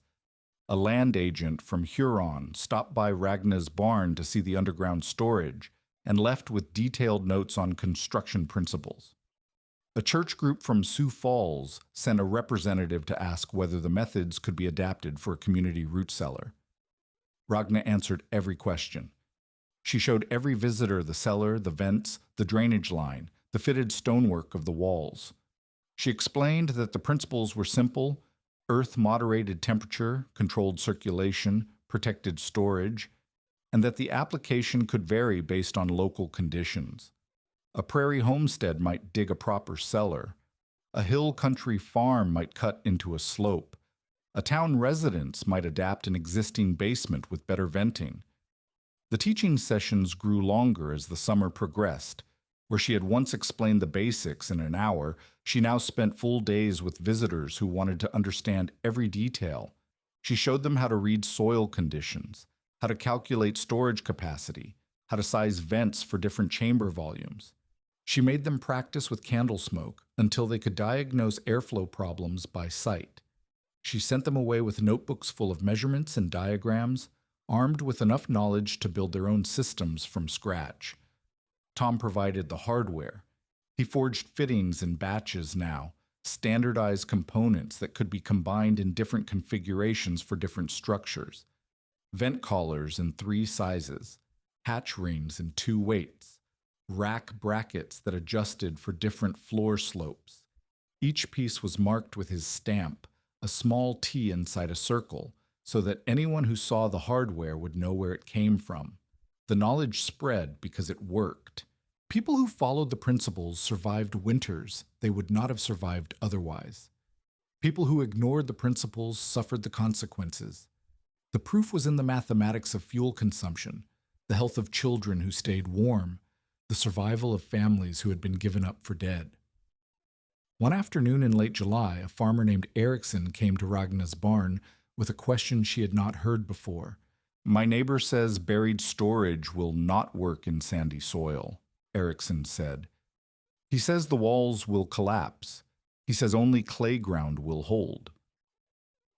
"Your neighbor is partly right," Ragna said. "Sandy soil drains better, but it does not hold shape. You cannot dig a bare chamber and expect it to stand." "Then it will not work for me. My land is all sand." "I did not say it would not work. I said you cannot dig a bare chamber." She led him to her cellar stairs and pointed to the fitted stonework. The original builder solved the problem with stone. You could solve it with timber or with brick or with anything else that holds shape while the sand shifts around it. Erickson thought about this. "Timber is expensive. Salvaged timber is cheaper. How many collapsed barns are there within 5 miles of your property?" He calculated silently. 3, maybe 4. Then you have enough material to line a chamber. The sand will drain water away from your storage instead of holding it. That is an advantage, not a problem. You simply need to build structure where structure is required. Erickson left with a new understanding of what was possible. Ragna added another principle to her teaching: adapt to conditions rather than fighting them. The soil was not an obstacle. The soil was information about what kind of solution would work. Hollis Vale watched the spread with visible discomfort. He had recovered from the winter, his house was repaired, his woodshed rebuilt, his surface pile restocked with properly seasoned timber, but his reputation had not recovered. People remembered that the widow in the collapsing barn had outperformed the wealthy landowner in the large house. People remembered that she had saved a child while he had nearly smoked himself to death. People remembered that he had tried to take back what he had sold when he realized its value. The stories spread faster than the technical knowledge. At the feed store in Brookings, men told the tale of Hollis and the $2 deed with the kind of relish reserved for stories about powerful people brought low. At the church in Huron, women whispered about the widow who had shamed the landlord into charity. At the land office in Pierre, agents warned newcomers about properties that might contain hidden improvements, using Hollis Vale's name as an example of what happened to men who did not inspect their own holdings. He did not fight Ragna anymore. He did not threaten legal action or question her deed. He simply avoided her, taking different roads when he traveled, declining invitations to gatherings where she might be present. When business required him to pass her property, he kept his eyes forward and his jaw tight, refusing to acknowledge the barn that had become a symbol of his humiliation.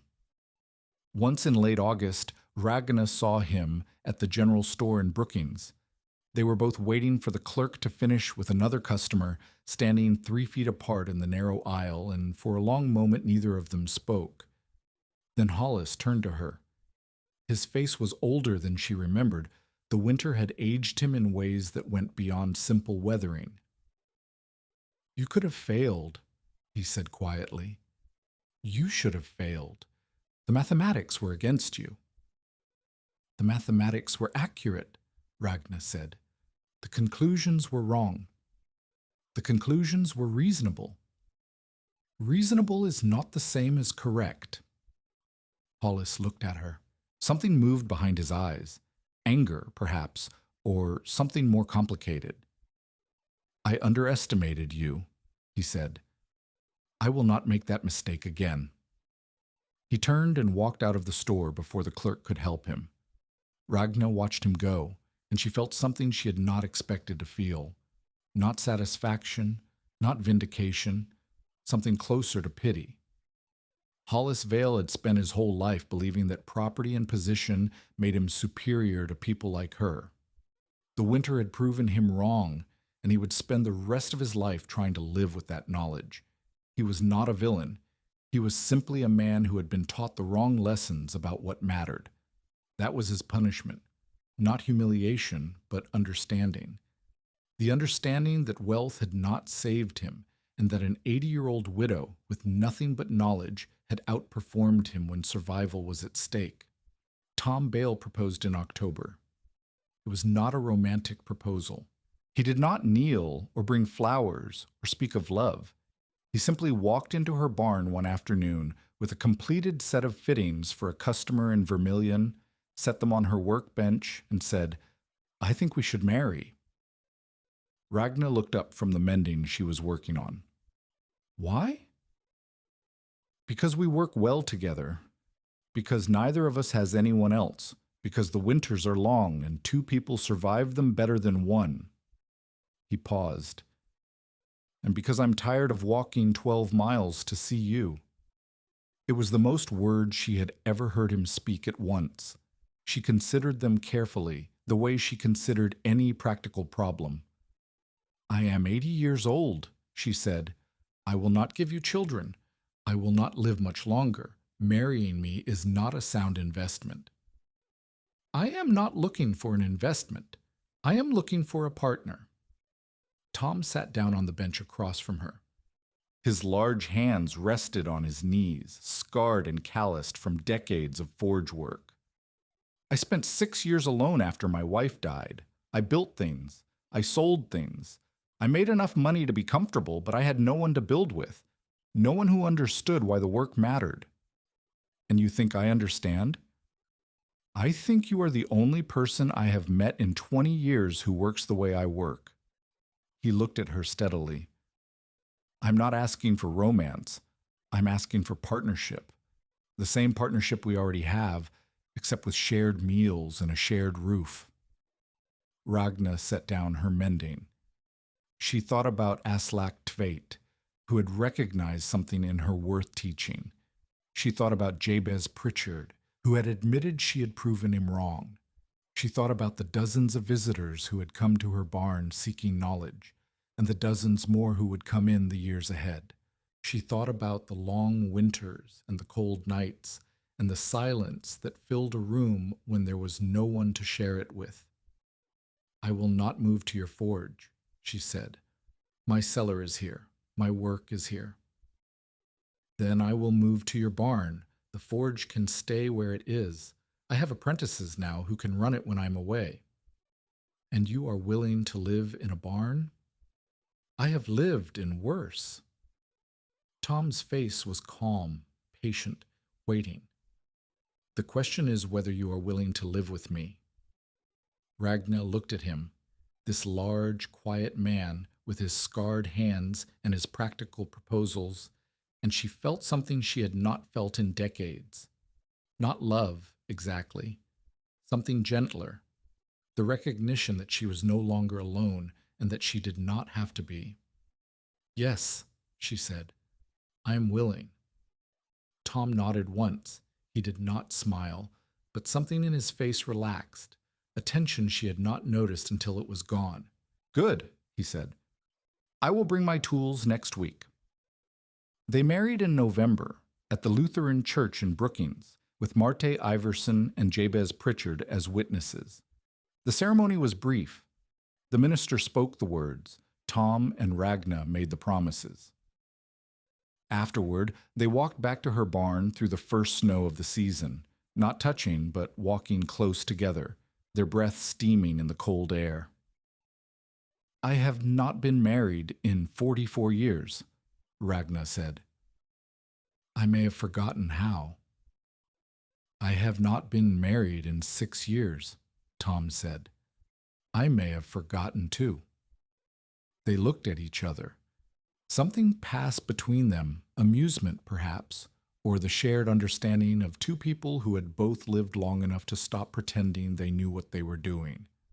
"Then we will learn again," Ragna said. "Together."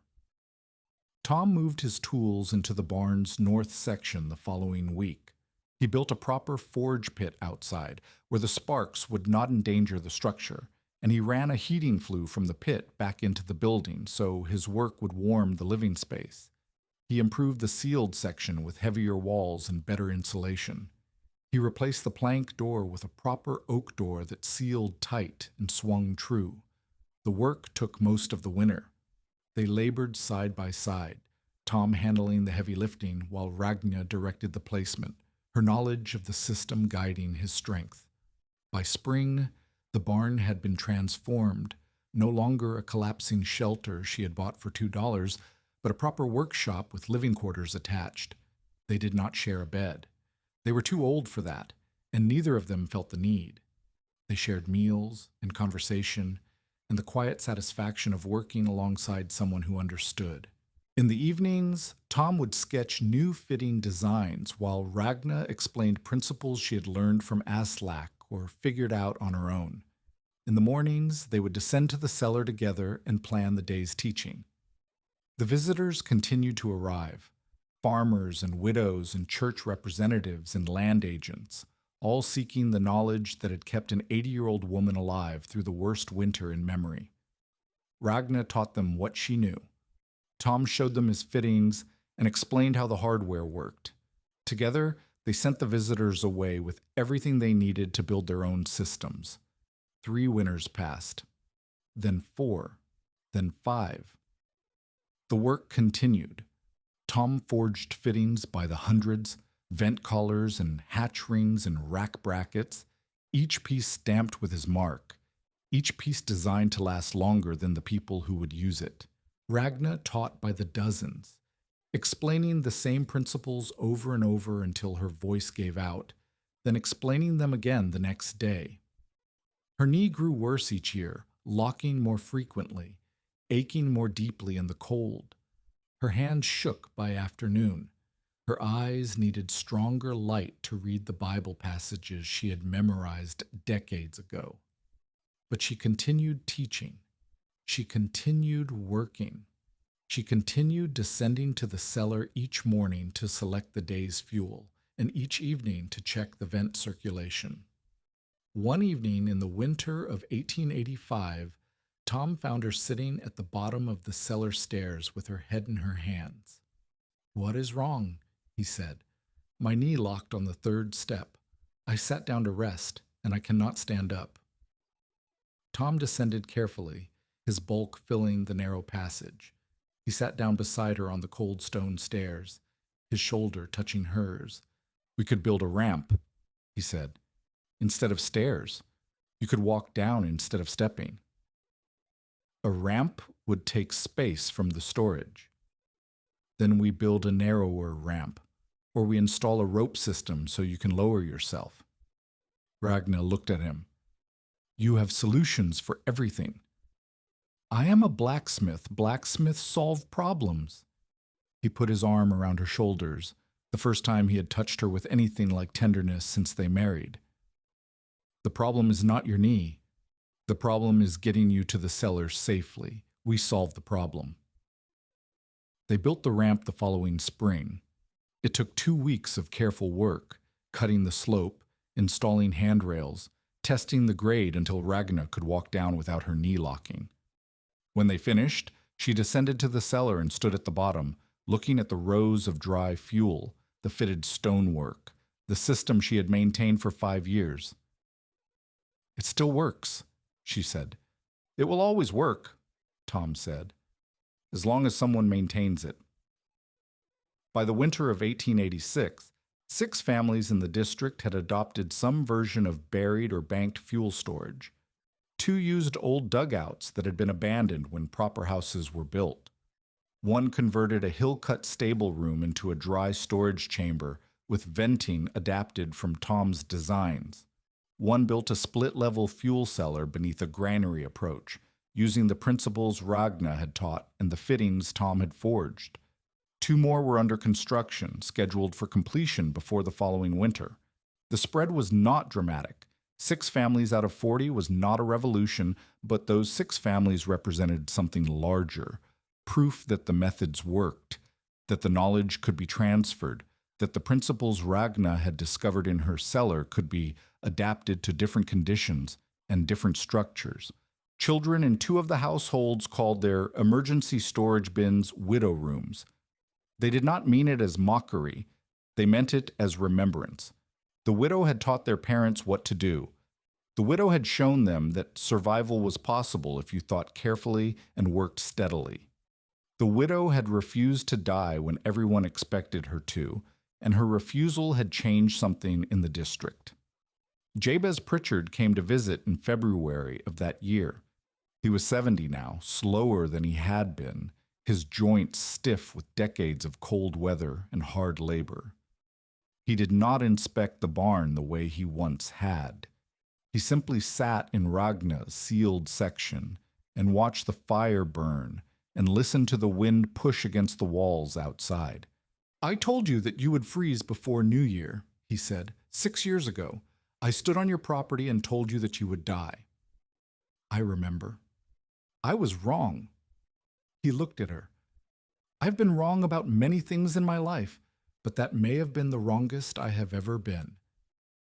Ragna poured him tea from the kettle she kept warm on the stove.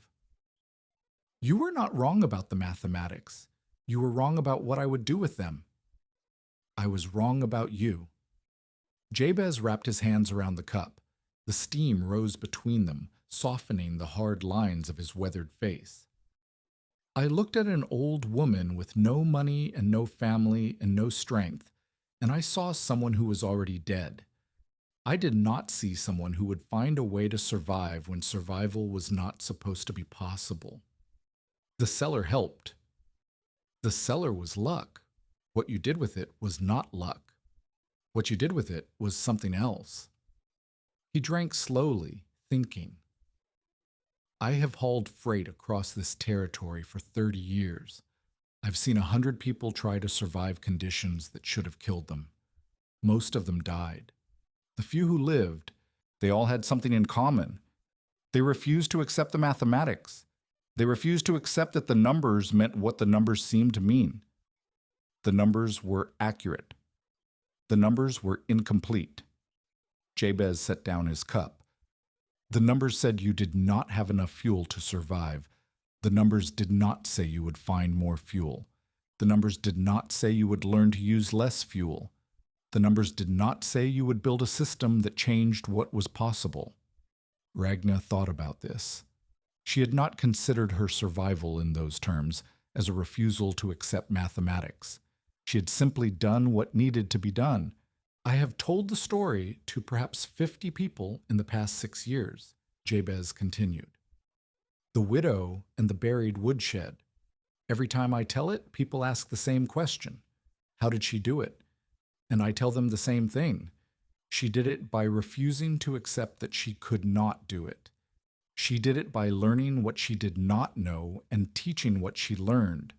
She did it by being too stubborn to die when dying was the easier choice. Ragna did not know what to say.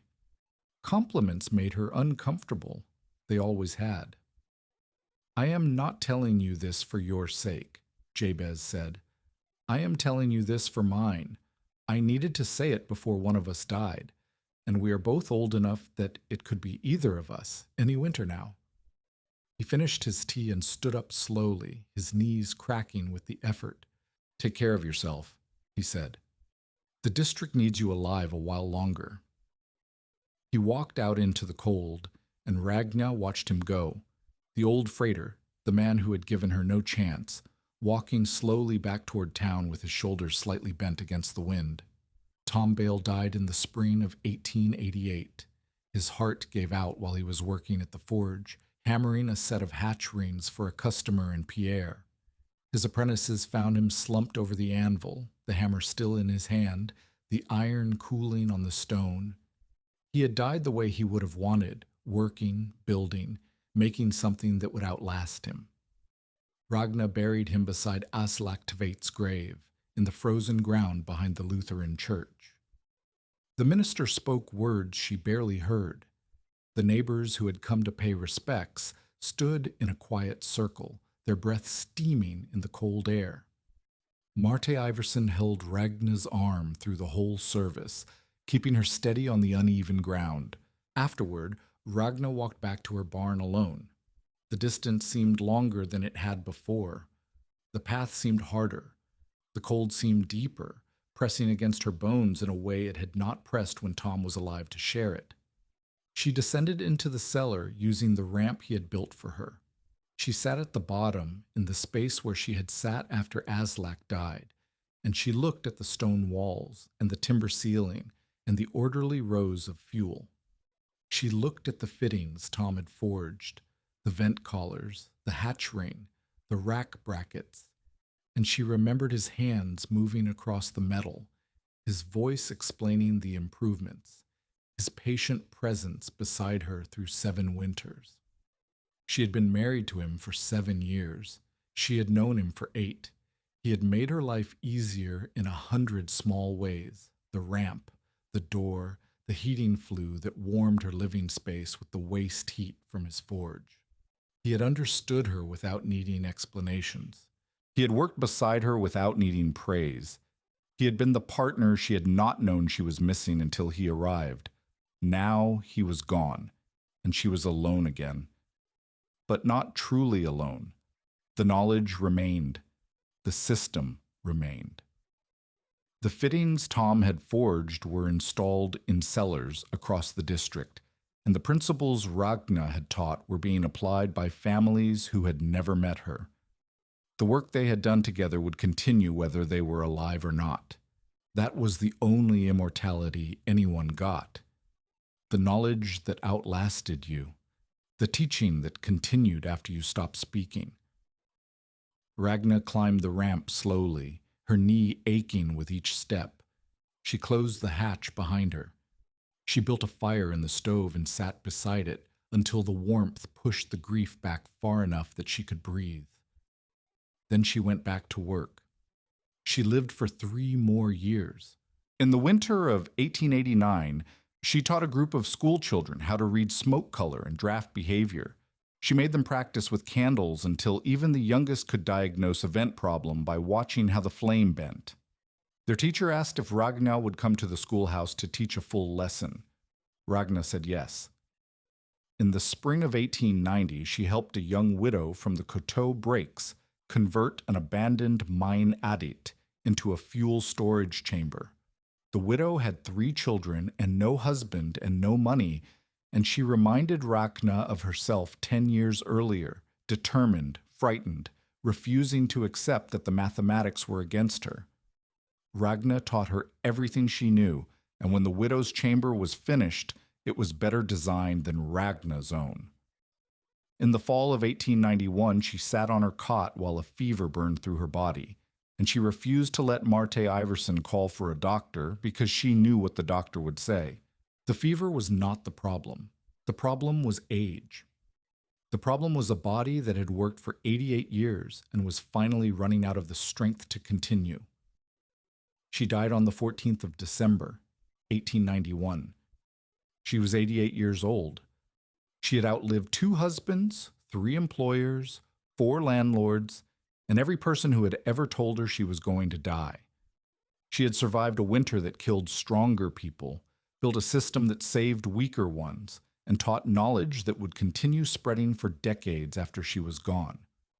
Marte Iverson found her in the morning, sitting upright in her cot with her hands folded in her lap and her eyes closed. The stove had burned down to embers. The cellar hatch was closed and latched. Everything was in order, the way it had always been.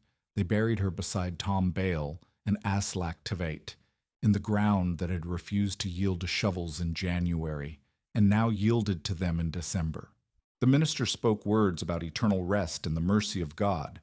The neighbors who had learned from her stood in a quiet circle and remembered. The barn passed to the county, as Hollis Vale had predicted. He bought it back at auction for less than he had sold it. But the cellar remained, the fittings remained, the knowledge that Ragna had spread across the district remained. And every October, in households across the territory, families separated their emergency fuel from their daily fuel, the way an 80-year-old widow had taught them to do. 11 years after Ragna Moen signed a $2 deed for a collapsing barn, a young woman named Sigrid Hendrickson descended into a buried chamber her father had built using principles he had learned from a neighbor.